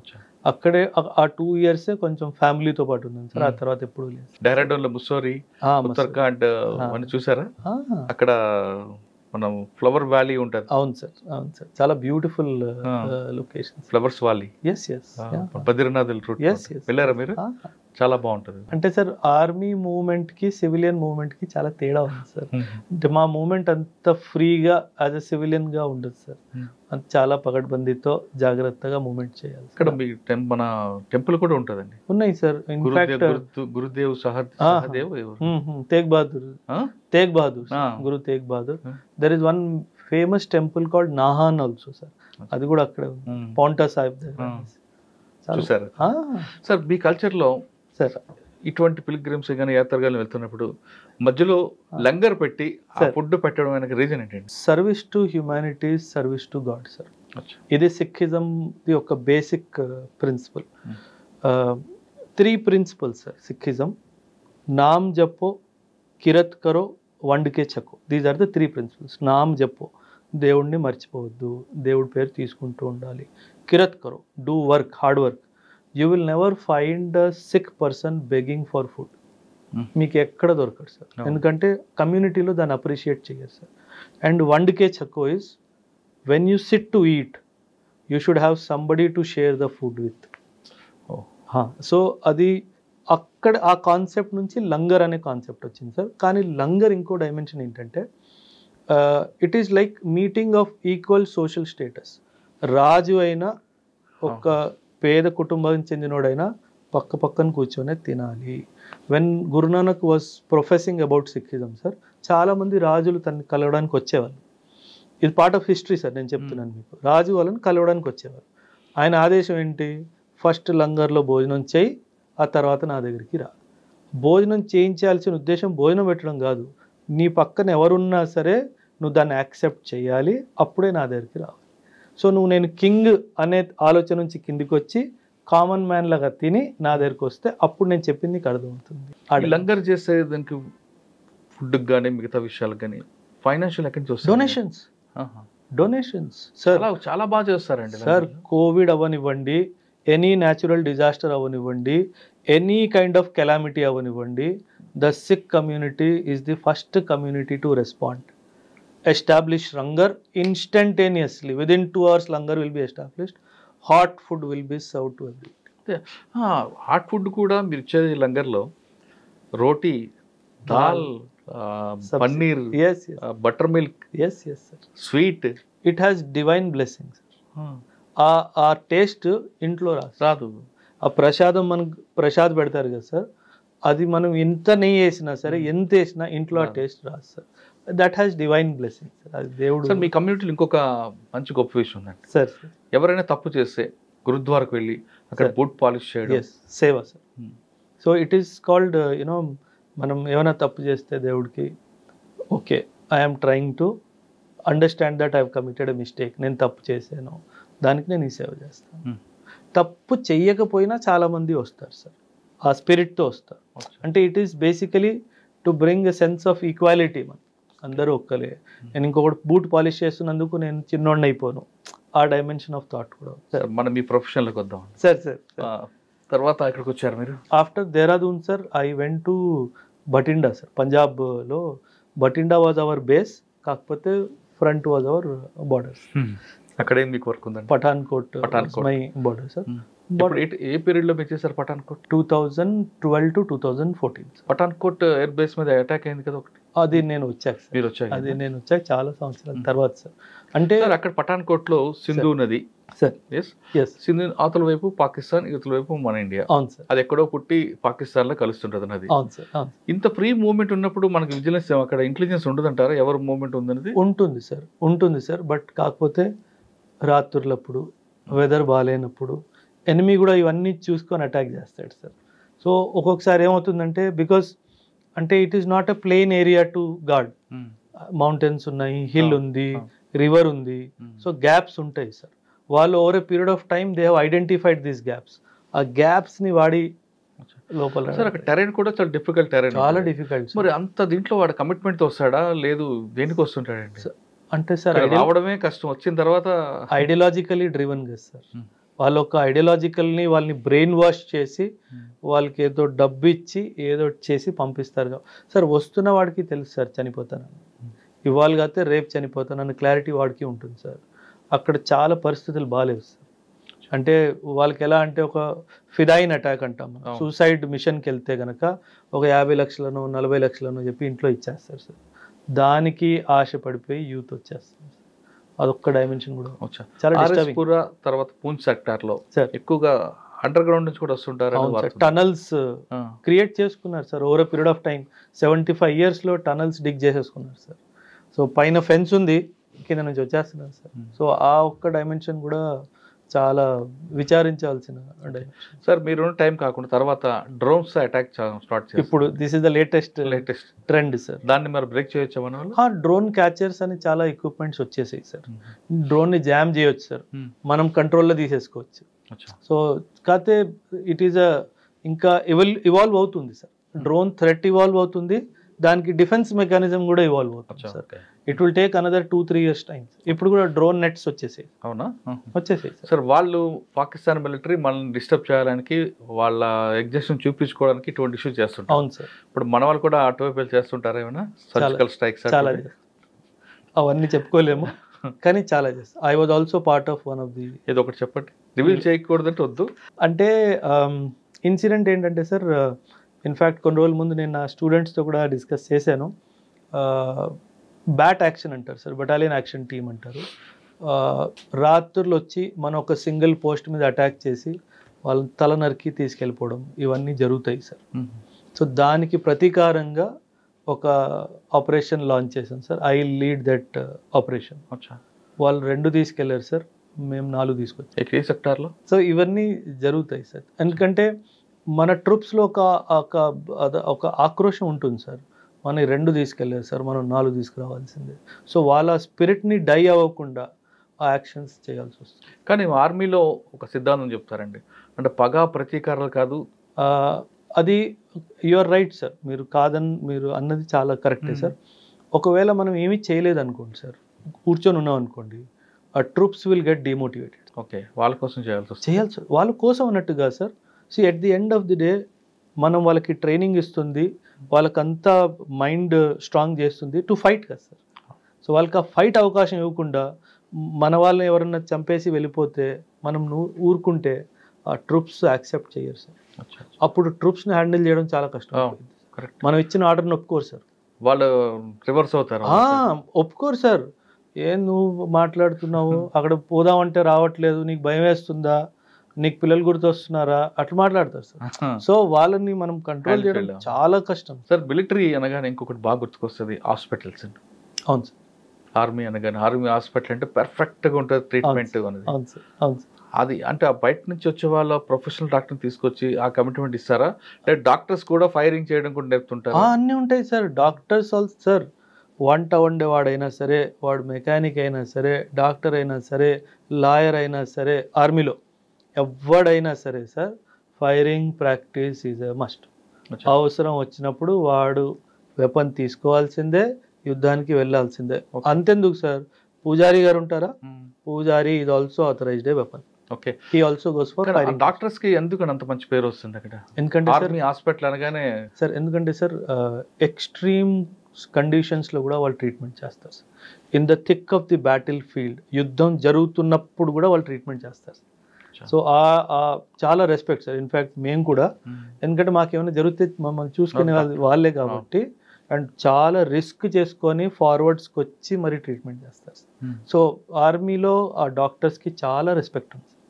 డాక్టర్స్కి చాలా చాలా అంటే చాలా. సార్, కమిట్మెంట్తో పనిచేస్తున్న మీలాంటి ఆర్మీ ఆఫీసర్కి లేదా ఆర్మీకి ఎంటర్టైన్మెంట్ ఏంటి? ఎంటర్టైన్మెంట్ మా బడాఖానా సార్, మీరు ఒక వర్డ్ వాడారు కదా, bada khana is that excellent platform sir. అంటే డే టు డే లైఫ్లో చిన్న చిన్న విషయాల్ని పట్టుకొని కామెడీగా ఎలా రిప్రజెంట్ చేయాలో అది troops are very good at it sir.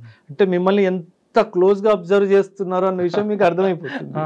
మనం ఏమైనా ఏదో పని చేసామనుకోండి, వాళ్ళు గమనిస్తారు, వాడు అవకాశం చూస్తాడు, బడాకాలంలో పట్టుకుంటాడు మిమ్మల్ని. సో అది అలా. సో దట్ ఈస్ వెరీ, అంటే చాలా ఎంటర్టైనింగ్ ఉంటుంది. అది మనసులో పెట్టుకున్న ఆఫీసర్ పనిష్మెంట్ లేదు లేదు, బడాఖానాలో జరిగింది ఆ రాత్రికే మర్చిపోవడం అంతే. ఇంకా ఎప్పుడు అట్లా జరుగుతుంది. ఏం పెడతారంటే food? Non veg, alcohol. Troops కి కావాల్సిందే ఆ రెండు sir, non veg, alcohol. Because చాలా కష్టపడతారు సార్. 18 to 19 hours డైలీ వాళ్ళకి పని ఉంటుంది sir. So non veg and alcohol, ఈ రెండు వాళ్ళకి ఇచ్చేస్తే డాన్స్ ఉంటుంది, చాలా హ్యాపీగా ఉంటుంది. చాలా హ్యాపీగా డాన్స్ కూడా ఉంటుంది కదా. చాలా ఫైర్, మా క్యాంప్ ఫైర్ కాన్సెప్ట్ ఆర్మీ నుంచి వచ్చింది సార్. ఆ క్యాంప్ ఫైర్ అన్నది చాలా బాగుంటుంది.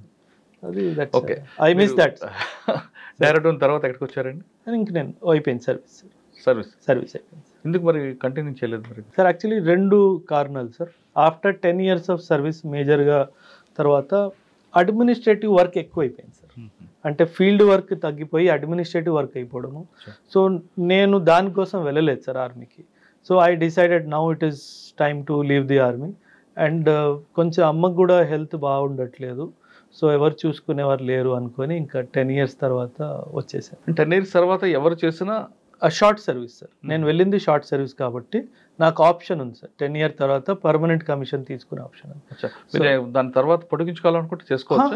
20 years కమిషన్ మొత్తం పర్మనెంట్ కమిషన్ తీసేసుకోవచ్చు సార్, కానీ నేను తీసుకోలేదు సార్. నా అప్లికేషన్ ఫర్ వదిలేసి రావడానికి 3 సార్లు రిజెక్ట్ అయిపోయింది sir. I was doing very well, ఇంత బాగా చేసావు, కోర్సెస్లో అన్నిట్లో నువ్వు గోల్డ్ మెడలిస్ట్ ఉన్నావు, రిపోర్ట్స్ అన్నీ ఎక్సలెంట్గా ఉన్నాయి, ఎందుకు వదిలేస్తావు అనుకుంటున్నావు. సో నాకు నేను బేసిక్ ట్రైనింగ్లో ఉన్నప్పుడు ఎవరైతే ఇన్స్ట్రక్టర్ ఉన్నారో తనే మా డిసైడింగ్ ఆఫీసర్. అప్పుడు వీడికి ఇవ్వాలా వద్దా అనేసి ఫస్ట్ టైం అయితే అసలు వెళ్ళిన రోజే రిజెక్ట్ అయ్యి వచ్చేసింది. నేను అన్నాను ఏంటి ఇంత తొందరగా వచ్చేసింది, రిజెక్ట్ అయిపోయింది. అయితే నేను అప్పుడు ఆర్మీ ఇంటర్కామ్ కనెక్షన్స్ ఉంటాయి, మొబైల్స్ అప్పుడు అంత లేవు సార్. సో ఎవరు అంటే ఆయన ఆఫీసర్ పేరు చెప్పాడు. ఎందుకు రిజెక్ట్ అయిందని నాకు అర్థమైపోయింది sir. Because he liked me very much as an officer and he wanted me to continue.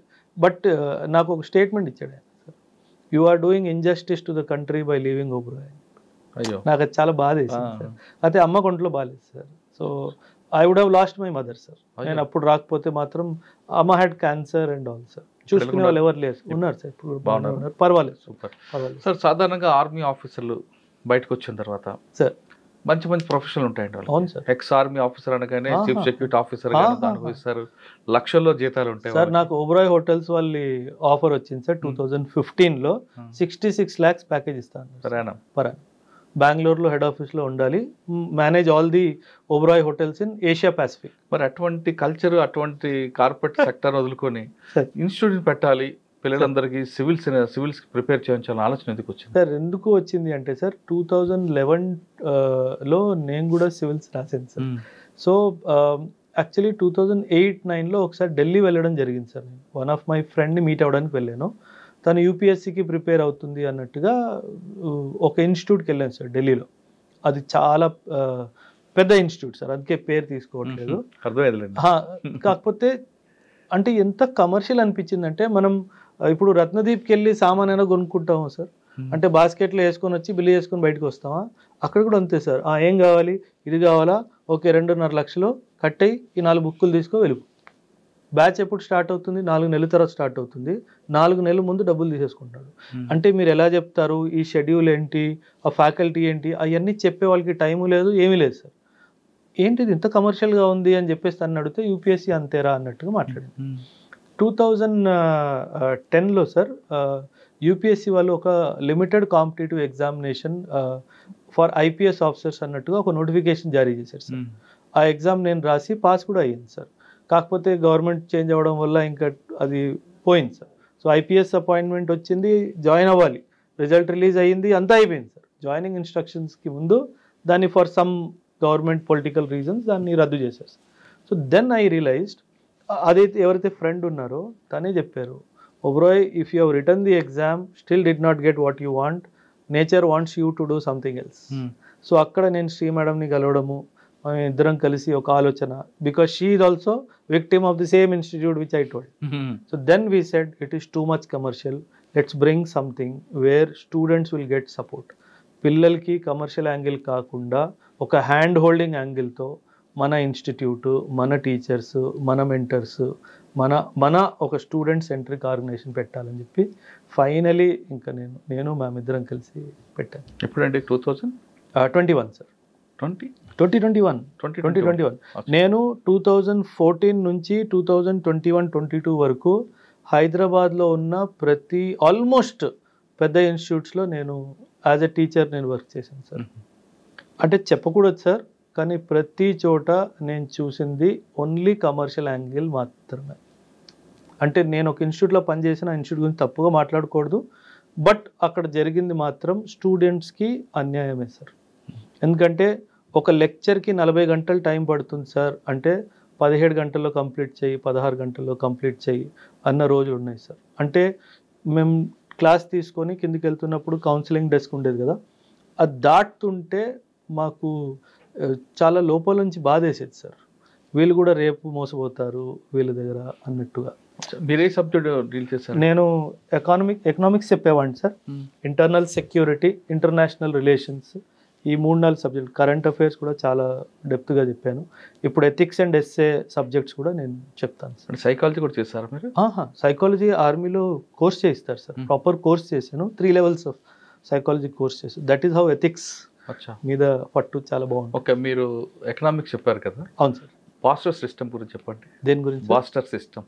Barter system sir, మన ఏమంటారు, మనీ ఇవాల్వ్ అయ్యే ముందు ఒక రైతు ఒక పంట పండించి ఇంకో రైతు ఇంకొక పంట పండించినప్పుడు వాళ్ళు ఒకరికొకరు ఎదురుగా నేను వస్తు మార్పిడి విధానం. సో దట్ వాజ్ ది, అంటే ఆ టైం మళ్ళీ వస్తుంది అని అనిపిస్తుంది సార్. అదే క్వశ్చన్ నెక్స్ట్. ఆ సిస్టమ్ బెస్ట్ అంటారా, కరెన్సీ సిస్టమ్ బెస్ట్ అంటారా? సార్ కరెన్సీ వల్ల ఏమైపోయింది సార్, మనం డబ్బు కూడబెట్టుకోవడం అన్నది స్టార్ట్ అయింది సార్. సమాజంలో ఇన్ఈక్వాలిటీ కరెన్సీ సిస్టమ్ వల్లనే వచ్చింది సార్. ఎందుకంటే బార్టర్ సిస్టమ్ ఒక పెద్ద అడ్వాంటేజ్ సార్. మీకు కావాల్సింది మీ దగ్గర ఉంటుంది, ఎదుటోడు కావాల్సింది ఎదుటోడి దగ్గర ఉంటుంది. అంటే మీకు ఇప్పుడు పిండి కావాలి, మీ దగ్గర రైస్ ఉంది కానీ పిండి కావాలి, మీరు ఇంత రైస్ ఇస్తే మీకు ఇంత పిండి వస్తుంది. మీరు దాన్ని హోల్డ్ చేసుకోవడానికి లేదు, అంటే ఎక్కువ చేసుకోవడానికి లేదు. మనీ వచ్చేసరికి, ఆ గోల్డ్ వచ్చేసరికి, మనీ వచ్చేసరికి ఎంత దొరికినా తక్కువ అన్నట్టుగా.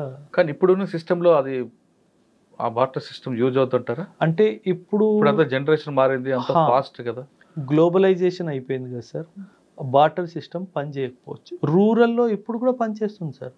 కొన్ని రూరల్ ఏరియాస్లో డబ్బు కాకుండా చాలామంది అయ్యా నేను ఇది తీసుకొచ్చానని చెప్పేసి, అయ్యా ఇది ఇవ్వు అని చెప్పేసి తీసుకెళ్ళాను. నేను చూశాను సార్, వెరీ రీసెంట్లీ కూడా చూసాను సార్. మీరు క్లాసులు చెప్పారు, స్టార్ట్ చేశారు. ఇన్స్టిట్యూషన్కి పెట్టాలని ఆలోచన మీకు 2021లో 2018-19 నుంచి ఉంది సార్. 2021లో 2021లో ఫస్ట్ ఎక్కడ పెట్టారు? ఎంతమంది స్టూడెంట్స్తో స్టార్ట్ అయింది? అశోక్ నగర్లో పెట్టాను సార్. ఫస్ట్ 2021 అయితే ఫౌండేషన్ క్లాసెస్ ఏం నేను చెప్పలేదు సార్. ఓన్లీ మెంటర్షిప్ పెట్టాను సార్. మెంటర్షిప్ అంటే ఏంటంటే సార్, కాన్సెప్ట్ ఎలా తీసుకొచ్చామంటే సార్, నేను చెప్పాను కదా చాలామంది పిల్లలు మోసపోతున్నారు అనేసి.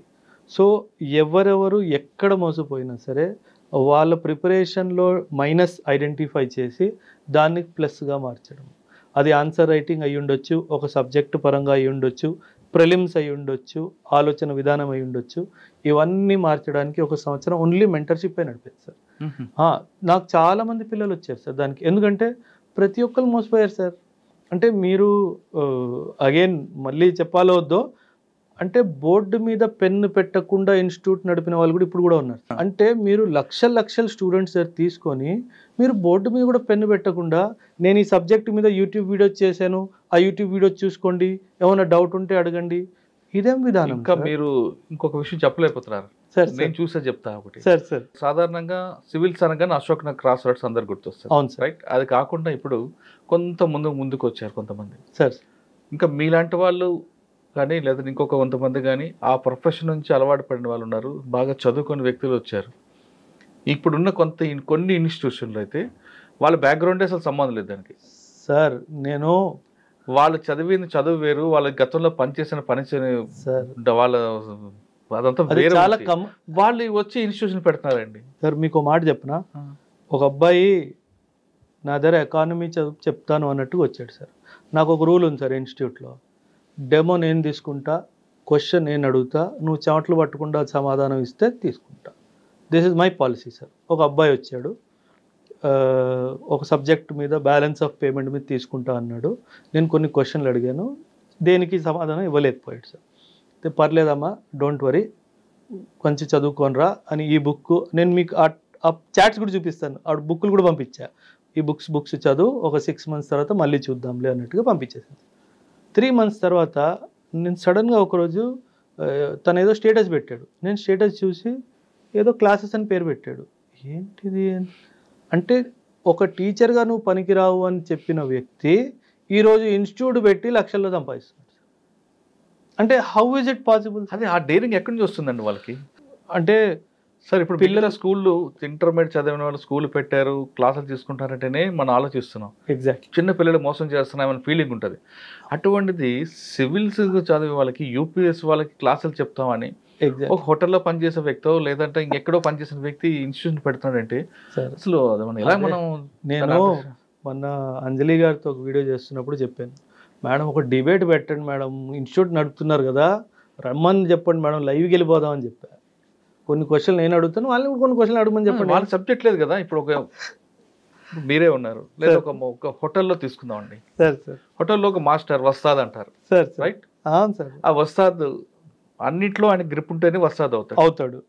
అంతేగాని నేను క్లీనింగ్ చేశాను వస్తాద్ అవుతాను నాకెందు వాళ్ళు పంచాలంటే కాదు కదా, ఎవరు ఒప్పుకోరు. మరి ఒక హోటల్లోనే వస్తాదికి అంత ప్రిఫరెన్స్ ఉన్నప్పుడు ఒక దేశాన్ని నడిపే సర్వీస్ ఆఫీస్ వాళ్ళకి ట్రైనింగ్ ఇవ్వాలంటే ఆయనకి ఎంత స్టెప్ ముందు ఉండాలి సార్? ఇక్కడ అంటే మీరు చిన్న ఇన్సిడెంట్ సార్, మన ఇంటర్వ్యూ స్టార్ట్ అయ్యే ముందు నేను చెప్పాను కదా, టీఎస్పిఎస్సి గ్రూప్ 1 రిజల్ట్స్ వచ్చాయి సార్.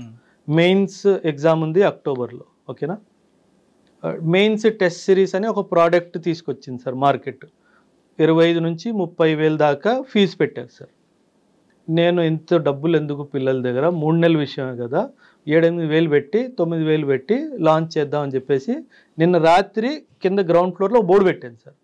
రాత్రి 1 గంట ఒక కారులో వచ్చి బోర్డు తీసుకెళ్ళిపోయాడు సార్. ఎవడు కాంపిటీటర్ వీడు 8,000కి ఇచ్చేస్తే నేను 25,000 తీసుకుంటున్నాను కదా, నా దగ్గర ఎందుకు వస్తారని. You can give for 8,000 sir. కాకపోతే వీళ్ళు ఏంటంటే దీన్ని ఒక ఆపర్చునిటీలో బోర్డు తీసుకెళ్ళిపోయాడు సార్. ఇందాక మీరు ఫోన్ చేసినప్పుడు నేను సైబర్ క్రైమ్ సెల్లో ఉన్నాను సార్.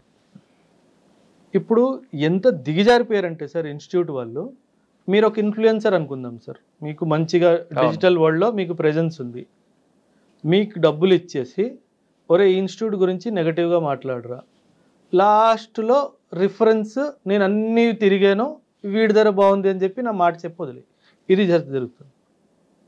నేను అదే కంప్లైంట్ ఇవ్వడానికి ఏసీబీ గారి దగ్గర వెళ్తే, సార్ మీరు చిన్న విషయం మాట్లాడుతున్నారు, జనాలు ఇంకేదేదో చేస్తున్నారు సార్, నేను పిలిచి చెప్తానులే అన్నట్టుగా. అంటే వాళ్ళకి ఇంకేం దొరకలేదు సార్ మన గురించి తప్పుగా మాట్లాడడానికి. సో ఇంకేం చేస్తారు, ఇన్ఫ్లుయెన్సర్ని పట్టుకొని వాడికి 1,000-10,000 ఇచ్చేసి వాళ్ళ గురించి ఇట్లా తప్పుగా మాట్లాడరు. నేను అదే చెప్పాను అబ్బాయికి, ఆ అబ్బాయిని కూడా పిలిపించాడు. నువ్వు చెప్పిన ప్రతి దాంట్లో దాన్ని అగేన్స్ట్ చేసే ప్రూఫ్స్ ఈ బుక్లోనే చదువుకోరా అన్నాడు. ఆ అబ్బాయి బుక్ను ముట్టుకునే ధైర్యం కూడా చేయలేదు. అంటే ది ఐడియా ఈజ్ వాడికి తెలుసు మనసులో నేను చేసింది తప్పు, సార్ పిల్లలకి తోడు చేస్తున్నారు, సార్ని సపోర్ట్ చేద్దామని ఆలోచన లేదు వాడికి. ఒకడు డబ్బులు ఇచ్చాడు కాబట్టి సార్ గురించి తప్పుగా మాట్లాడాలి, ఇన్స్టిట్యూట్ గురించి తప్పు, ఇదే జరుగుతుంది సార్. అంతెందుకు సార్, మీరు ఒక ఫ్యామిలీ, మీరు మీ అబ్బాయినో అమ్మాయిని తీసుకొని ఇన్స్టిట్యూట్కి వచ్చారు. వీళ్ళు ఏం చేస్తారు తెలుసా, ఇన్స్టిట్యూట్ 2nd ఫ్లోర్లో ఉంది సార్, వీళ్ళు ఏం చేస్తారు, ఒక మనిషిని కింద గ్రౌండ్ ఫ్లోర్లో నిల్చోబెడతారు. వాడు ఏం చేస్తాడు, మీరు కింద దిగంగానే సార్ అంత చెప్పారు, ₹1,00,000 చెప్పారా, పదండి సార్ నేను 60,000 ఇప్పిస్తానని చెప్పేసి తీసుకెళ్ళిపోతాను. అంటే అక్కడ బ్రోకర్ ఉంటాడు. అంటే చాలా దిగజారిపోయారు సార్. అంటే ఏం చేస్తున్నారో ఇవన్నీ కెమెరాలో చెప్తే బాగోదు సార్. ఓకే సార్, ఇప్పుడు మీరు మీ ఇన్స్టిట్యూట్స్ పెట్టారు, ఫస్ట్ బ్యాచ్ స్టార్ట్ అయింది, ఇప్పుడు ఎన్నో బ్యాచ్ ఉందండి? ఇది ఇప్పుడు జూలై స్టార్ట్ అవుతే 10th బ్యాచ్ సార్. జూలై 29వ తారీఖుని ఒక బ్యాచ్ ఎంత స్ట్రెంగ్త్ వస్తుంది? 60 to 80. Okay, 60 to 80. ఇప్పుడున్న బ్యాచ్లో మీకు ది బెస్ట్ బ్యాచ్ ఎప్పుడండి, ఎప్పుడు వచ్చింది? ఈ సంవత్సరం ఏప్రిల్ బ్యాచ్ సార్, ఇంకా జరుగుతుంది. ఇన్ఫ్యాక్ట్ నిన్నే నేను మ్యామ్తో డిస్కస్ చేస్తున్నాను. పిల్లలు ఒక్కొక్కసారి అలా వస్తుంది సార్, అంటే ఫ్రెష్ పిల్లలు, వాళ్ళకి ఏ అవగాహన లేదు యూపీఎస్సీ సంబంధించి, 3 నెలలు అవుతుంది. అంటే ఎకానమిక్ క్లాసెస్ జరుగుతున్నాయి సార్. అంటే కర్వ్స్ మీద, లారెన్స్ కర్వ్ అంటే ఏంటి, గినీ కోఎఫిషియంట్ కర్వ్ అంటే ఏంటి, పిల్లలు ఎంత బ్రహ్మాండంగా రాశారు తెలుసా. And I'm like surprised. నాకు చిన్న డౌట్ వచ్చింది సార్, ఒక అమ్మాయిని కూడా పిలిపించి లారెన్స్ కర్వ్ గురించి చెప్పమ్మా అంటే ఎలా రాసిందో అలా చెప్పింది. నాకు డౌట్ ఏమొచ్చింది, ఫోన్లో ఇద్దాం అన్న డైమెన్షన్తో పిలిపించాను సార్. Excellent sir. ఇలాంటి పిల్లలు ఎప్పుడు ఎక్సలెంట్గా పర్ఫామ్ చేస్తారంటే, సార్ చూస్తున్నారు, రాకపోతే అటెండెన్స్ తీసుకోవడము, వాళ్ళకి మెసేజ్ పెట్టడము, టెస్ట్ రాయలేదు, ఎందుకు రాయలేదు, ఇప్పుడు ఎవరన్నా ఊరికి వెళ్ళాలి, అప్లికేషన్ పెట్టాలి, ఊరికి వెళ్తున్నాను 3 రోజుల్లో తిరిగి వస్తాను, ఇది ఎవరు చెయ్యట్లేదు సార్. అడ్మిషన్ తీసుకున్నాడా, సరే, వచ్చాడా లేదా సంబంధం లేదు సార్. అండ్ ఇంకో విషయం సార్, మీరు అడిగారు కాబట్టి చెప్తున్నాను, నా వీడియో అయినా సరే, ఏ వీడియో అయినా సరే, వీడియో చూసి మాత్రము ఏ ఇన్స్టిట్యూట్ జాయిన్ అవ్వద్దు సార్. ర్యాంకర్స్ని చూసి మాత్రం ఏ ఇన్స్టిట్యూట్ జాయిన్ అవ్వద్దు సార్. అక్కడికి వెళ్ళాక అక్కడ టెస్ట్లు ఏం జరుగుతున్నాయి, షెడ్యూల్స్ ఎలా జరుగుతున్నాయి, స్టూడెంట్స్తో ఫ్యాకల్టీ స్టూడెంట్స్తో మాట్లాడుతున్నారా లేదా, ఆ జరిగిన టెస్ట్ కరెక్షన్ జరుగుతుందా లేదా, కరెక్షన్ బట్టి ఫీడ్బ్యాక్ ఉందా లేదా, ఇంప్రూవ్మెంట్ ఉందా లేదా, అక్కడ పిల్లలతో మాట్లాడిన తర్వాతే డబ్బులు కట్టండి. ఇది నేను మీ ఛానల్ ద్వారా కూడా పేరెంట్స్ అందరికీ చెప్పాలనుకుంటున్నాను. ఎందుకంటే ఏం జరుగుతుందంటే ఎవరో ఒక వీడియో రిలీజ్ చేశారు, ఆ వీడియోలో బాగా మాట్లాడారు, ఏదో సింపతి గెయిన్ చేసుకున్నారు, వెళ్ళి సార్ పొలాలు అమ్ముకొని భూములు అమ్ముకొని వడ్డీకి డబ్బులు తీసుకొచ్చి అడ్మిషన్ చేసేసారు. నేను ఆన్ అండ్ యావరేజ్ చెప్తున్నాను సార్, 2-3 రోజు నా ఇన్స్టిట్యూట్కి వస్తారు సార్. కన్నీళ్ళే సార్, అమ్మాయిలు కానీ అబ్బాయిలు కానీ పేరెంట్స్ కానీ కన్నీళ్ళే సార్. డబ్బుల కోసం ఎందుకు ఇట్లా చేయాలి సార్, పిల్లల జీవితం నాశనం అయిపోయింది సార్. ఇప్పుడు సివిల్స్ అనగానే లాంగ్ టర్మ్ కోర్స్ అండి ఇది. మీ దగ్గర వచ్చిన వాళ్ళకి ప్లాన్ బి ఉండి రమ్మంటారా? లేదు, క్రియేట్ చేస్తాను సార్. ఎందుకంటే వాళ్ళలో స్ట్రెంగ్త్ ఐడెంటిఫై చేయాలి సార్ ఫస్ట్. ఒకవేళ పిల్లలు మ్యాథ్స్లో స్ట్రాంగ్ ఉన్నారు అనుకోండి, నేను వాళ్ళకి బ్యాంకింగ్ సెక్టర్స్ కానీ మన పబ్లిక్ సెక్టర్ అండర్టేకింగ్స్ కానీ ఇవన్నీ కూడా జరుగుతాయి సార్. ఎందుకంటే వాళ్ళకి ప్లాన్ బి చూపించే బాధ్యత కూడా నాదే సార్. రైట్. ఎందుకంటే యూపీఎస్సి ప్రతి ఒక్క స్టూడెంట్ పాస్ అవ్వలేడు సార్. నువ్వు ప్లాన్ బిగా గ్రూప్స్ పెట్టుకోవాలా, ప్లాన్ బిగా బ్యాంక్ ఎగ్జామ్ పెట్టుకోవాలా, ప్లాన్ బిగా ఇంకేమైనా గవర్నమెంట్ సెక్టర్లో పెట్టుకోవాలా, ఇవన్నీ నేను చెప్తాను. ఎందుకంటే అండ్ మీరు చెప్తే నమ్మరు సార్, ప్లాన్ బిలో స్టూడెంట్స్ కూడా చాలా సక్సెస్ఫుల్ అయ్యారు. అవును. నా అబ్బాయి చదువు మీద ఎందుకు అంత ఇంట్రెస్ట్ రాలేదు వాడికి, కానీ బిజినెస్ మైండ్ ఉంది సార్. ఒకటి పెట్టుకోరా అని చెప్పాను, 20 లక్షల్లో సంపాదిస్తున్నాడు సార్. సూపర్. సో ఆ బాధ్యత కూడా ఉంది కదా. కానీ చాలా మంది మీరు వేరియేషన్ చూస్తారో చూడరు సార్. స్టూడెంట్కి సివిల్స్ మీద ఉండదు, కానీ పేరెంట్స్కి మాత్రం వాడిని ఏదో కలెక్టర్ చేయాలి, ఎస్పీ చేయాలని తీసుకొచ్చి మీ దగ్గర పెడతారు. పెట్టి సార్ వీడిని ఏదేం చేయండి, వీడు కలెక్టర్ అవ్వాలి, ఎస్పీ అవ్వాలి, ఎంత డబ్బులు మీకు ఖర్చు పెడతా ఉంటారు. అటువంటి తల్లిదండ్రులు వస్తుంటారు మీ దగ్గరికి? వస్తారు సార్, కారణం కాదు. కాకపోతే నేను నా ఇన్స్టిట్యూట్కి వచ్చిన ప్రతి మీరు తీసుకుంటారా? అదే నేను చెప్పబోతున్నాను సార్. అశోక్ నగర్లో ఒక మంచి చాలా పెద్ద థియేటర్ సార్, చాలా పాత సినిమా, మీరు కూడా చాలా సినిమాలు చూసే ఉంటారు అక్కడ. ఆ సినిమా థియేటర్కి అధిపతి ఒక పర్సన్ ఫ్యామిలీతో వచ్చాడు, హస్బెండ్ అండ్ వైఫ్, 2 పిల్లలు. నేను కౌన్సిలింగ్ చేస్తున్నాను సార్, పిల్లలు అటు ఇటు చూస్తున్నారు, ఇంట్రెస్ట్ లేదు. ఐఫోన్లు ఉన్నాయి, ఐవాచ్లు ఉన్నాయి, ఇంకెందుకు చదువుతారు సార్ వాళ్ళు? సో పిల్లల్ని ఒకసారి బయటికి వెళ్ళమని చెప్పేసి పేరెంట్స్ ఇద్దరికి చెప్పాను, వాళ్ళకి ఇంట్రెస్ట్ లేదమ్మా, ఫోర్స్ చేయకండి. ఒక్కసారి అప్పుడు మేడం ఏమన్నారంటే, సార్ మా హస్బెండ్ 1 నిమిషం బయట పంపిస్తారా అన్నట్టుగా నాతో రిక్వెస్ట్ చేస్తే ఆయన్ని కూడా రిక్వెస్ట్ చేస్తాను. తను ఏమన్నారు తెలుసా సార్, డబ్బులు ఉన్నాయి సార్, డబ్బులు లేవని కాదు, హస్బెండ్ కూడా పెద్దగా ఏం చదువుకోలేదు, కానీ నేను వచ్చిన కుటుంబం చాలా చదువుకున్నవాళ్ళు సార్, నా పిల్లలు చదువుకొని ఏమన్నా హోదాలో ఉండాలి అన్న నా ఆశ సార్, దానికే తీసుకొచ్చాను అన్నట్టు చెప్పారు. తను బలవంతం చేస్తే వాళ్ళ అబ్బాయిని ఒక 10 రోజులు పంపించండి అమ్మా, 10 రోజులు కంటిన్యూ అయితే దాని తర్వాత పేమెంట్ చూసుకుందాం అన్నట్టుగా అన్నాను సార్. 2 రోజులు వచ్చాడు సార్, 3వ రోజు రాలేదు. సో నేను తలుచుకుంటే వాళ్ళిద్దరు డబ్బులు తీసుకొని వస్తారండి, నాకు సంబంధం లేదని అనవచ్చు సార్. కాకపోతే చాలా సార్లు నేను రిజెక్ట్ చేసింది సార్. మీ దగ్గరకు వచ్చిన స్టూడెంట్స్లో ప్రిలిమ్స్ పాస్ అయ్యారు అనుకోండి, వాళ్ళకి మెయిన్స్ సంబంధించినంత టఫ్ ఇచ్చుకుంటూ వాళ్ళకి బాగా మోటివేషన్ చేస్తారు. మెయిన్స్ కూడా అయ్యారు అనుకోండి, ఇంటర్వ్యూ మాక్ ఇంటర్వ్యూలు పెడుతూ వాళ్ళకి లాస్ట్ వరకు మీరు సపోర్ట్ చేస్తారు. ప్రిలిమ్స్ లోనే పోయిన వాళ్ళకి ఏం చెప్తారు? Mentorship programme sir. అక్కడే నేను సార్ నేను మీరు చెప్తే నమ్మరు సార్, పాస్ అయిన పిల్లల్ని నేను పట్టించుకోను సార్, నేను ఫెయిల్ అయిన పిల్లల్ని పట్టించుకుంటాను. నా గ్యాంగే వాళ్ళు సార్. ఎందుకంటే పాస్ అయిన వాడు పాస్ అయిపోతాడు సార్, ఫెయిల్ అయిన వాడిని పాస్ చేయించాలి సార్, అక్కడే కదా కిక్ వచ్చేది. నేను ఐ ఆల్వేస్ టెల్, గోల్డ్ని డైమండ్ చేయడంలో కిక్ లేదు సార్, స్టోన్ని డైమండ్ చేయాలి. అంటే వాడు చదవట్లేదు ఎంత చెప్పినా అది ఐడెంటిఫై చేసి వాడిని మోటివేట్ చేసి బుక్స్లో తీసుకొని రావాలా, అప్పుడు రిజల్ట్ వస్తుంది సార్. అది దట్ విల్ గివ్. అంటే పిల్లలు నా దగ్గర విలేజ్ బ్యాక్గ్రౌండ్ రా సార్, అసలు ఏమీ తెలీదు, ఒక సెంటెన్స్ గ్రామటికల్ మిస్టేక్ లేకుండా రాయడం తెలీదు, వాళ్ళు ఆన్సర్ రాయాలి, నేను గుడ్ రాయాలి, అది నా ఏం sir. So that gives the kick. అప్పుడు నిన్న రాత్రి కూడా నేను 10:40 ఇన్స్టిట్యూట్ నుంచి ఇంటికి వెళ్ళాను సార్, అమ్మ తిట్టింది, ఏంట్రా ఇది వచ్చే టైం, పిల్లలతో ఉన్నాను సార్, నాకు టైం తెలియదు సార్, పిల్లలతో ఉంటే అసలు ఏం ఫుడ్డా ఏదో అసలు అన్నీ మర్చిపోతాను సార్. సార్ మీ దగ్గర వచ్చిన స్టూడెంట్స్కి హాస్టల్ ఫెసిలిటీ కూడా ఉందా? అంటే నేను ఇవ్వను సార్, ఎందుకంటే అది మేనేజ్మెంట్లో టైం చాలా పోతుంది sir, but I have people who take care of. మీ దగ్గరకు వచ్చిన వాళ్ళకి అంటే ఓన్లీ క్లాసులు తీసుకుంటారా, మెటీరియల్ కూడా మీరు సప్లై చేస్తారు? మొత్తం సార్, మీరు class notes, class handouts, daily current affairs, study material, mains answer writing support అన్నీ నేనే చేస్తాను సార్. మీరే బుక్ కొనాల్సిన అవసరం లేదు. మొత్తం యూపీఎస్సీ జర్నీలో మీరు మాట్లాడిన ప్యాకేజ్ అంతా అందులో everything, mentorship including NCERT classes ఫ్రీగా ఇస్తాను, పర్సనల్ మెంటర్, ఇది తప్పు ఇది తప్పు ఇది తప్పు ఇది కరెక్ట్ గుడ్ తిట్టడం అన్నీ జరుగుతాయి సార్. ఎవ్వరు ఇవ్వట్లేదు సార్. పిల్లలు వచ్చారా పోయారా మనకు సంబంధం లేదన్నట్టు ఉంటారు. కానీ చాలా మంది ఢిల్లీ వెళ్తేనే సివిల్స్ అనుకునే వాళ్ళకి మీరు ఇచ్చే మెసేజ్ అది ఒక పెద్ద అపోహ సార్. అండ్ ఇప్పుడు పక్కన పెడితే సార్, హెల్త్ పరంగా పిల్లలు చాలా సఫర్ అవుతున్నారు సార్. నా సిన్సియర్ అడ్వైస్ పేరెంట్స్కి ఏంటంటే, హెల్త్ అసలు గమనించైనా సరే మీరు ఢిల్లీకి పిల్లల్ని పంపించొద్దు. అక్కడ కల్చర్ కూడా బాగాలేదు సార్. అంటే డ్రగ్ మెనేస్ అన్నది చాలా డీప్ రూటెడ్ అయిపోయింది సార్. ఇక్కడ హైదరాబాద్లో పర్వాలేదు. ఢిల్లీలో వాళ్ళకి ఏదైతే దొరుకుతుందో నేను హైదరాబాద్లో ఇస్తాను. That's my promise sir. As a soldier I'm making a promise. వాళ్ళకి ఇన్ఫ్యాక్ట్ మీరు చెప్తే నమ్మరు, ఈ సంవత్సరము ఢిల్లీ నుంచి 11 మంది పిల్లలు రిటర్న్ వచ్చి నా దగ్గర మెంటర్షిప్ జాయిన్. ఎందుకంటే వాళ్ళకి ఎవరు దొరకలేదు సార్ అక్కడ. అది పెద్ద బావి లాంటిది సార్ ఢిల్లీ. ఎందుకంటే మీరు ఇమాజిన్ చేయండి, ఒక్క పెద్ద ఇన్స్టిట్యూట్లో 36,000 మంది ఉన్నారు సార్. 36,000 స్టూడెంట్స్. ఒక క్లాస్ రూమ్లో 800 మంది, 800 students in one class room. Interaction ఏది? సో అది జరగదు సార్, క్వాలిటీ రాదు సార్. ఇంకొక ఎలిగేషన్ బయట ఉందండి, అంటే ఇన్స్టిట్యూషన్ మీద. సార్ మాకు ఇంట్రెస్ట్కి వస్తారు సార్. ప్రిలిమ్స్ ఆయనే కష్టపడతాడు, అవును సార్. మెయిన్స్ ఆయన చదువుకుంటాడు, పాస్ అవుతాడు, కానీ ఏ ఇన్స్టిట్యూషన్కి సంబంధం లేదు. కానీ మాక్ ఇంటర్వ్యూలకు పిలిచి కూర్చోపెట్టి ఒక మాక్ ఇంటర్వ్యూ చేసుకొని సార్ పంపిస్తారు. ఆయన బై లక్ ర్యాంక్ కొట్టాడంటే ఈ స్టూడెంట్ మా స్టూడెంట్ అంటూ ప్రకటన చేసుకుంటుంటారని కొంతమంది స్టూడెంట్స్ చెప్తుంటారు. అది 100% ట్రూ సార్.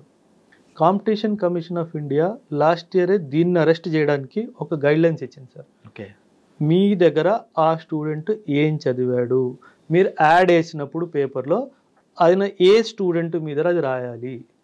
మీరు చెప్తే నమ్మరు sir, all over India I was the only person, 36 ranks వచ్చాయి sir. I was the only person who wrote mentorship support, foundation class, interview support. నేను ఒక్కడనే సార్. డీటెయిల్గా మీరు ఇచ్చుకున్నారు. నేను మీకు కావాలంటే మీకు ఇస్తాను, మీరు పెట్టండి సార్. అందులో హిందూ పేపర్లో ఫుల్ పేజ్ యాడ్ ఇచ్చాను sir with all the details. అచ్చా, మీరు ఏ పార్ట్ ఇచ్చారో ఆ పార్ట్ మీరు ఎస్టాబ్లిష్ చేసుకున్నారు. అది తప్పేం కాదు. ఇప్పుడు కొంతమంది కూర్చొని చిట్ చాట్ చేశారు సార్. చిట్ చాట్ చేసింది కూడా వీడు మా స్టూడెంట్ అని చెప్పుకుంటున్నారని వాళ్ళు. మీరు ఏం మాట్లాడుతున్నారో నాకు తెలుసు, ఎవరి గురించి మాట్లాడుతున్నారో తెలుసు. ఆ అమ్మాయి చాలా గట్టిగా ఆయనకి చెప్పింది, ఇంకోసారి ఇలా చేస్తే బాగుంది.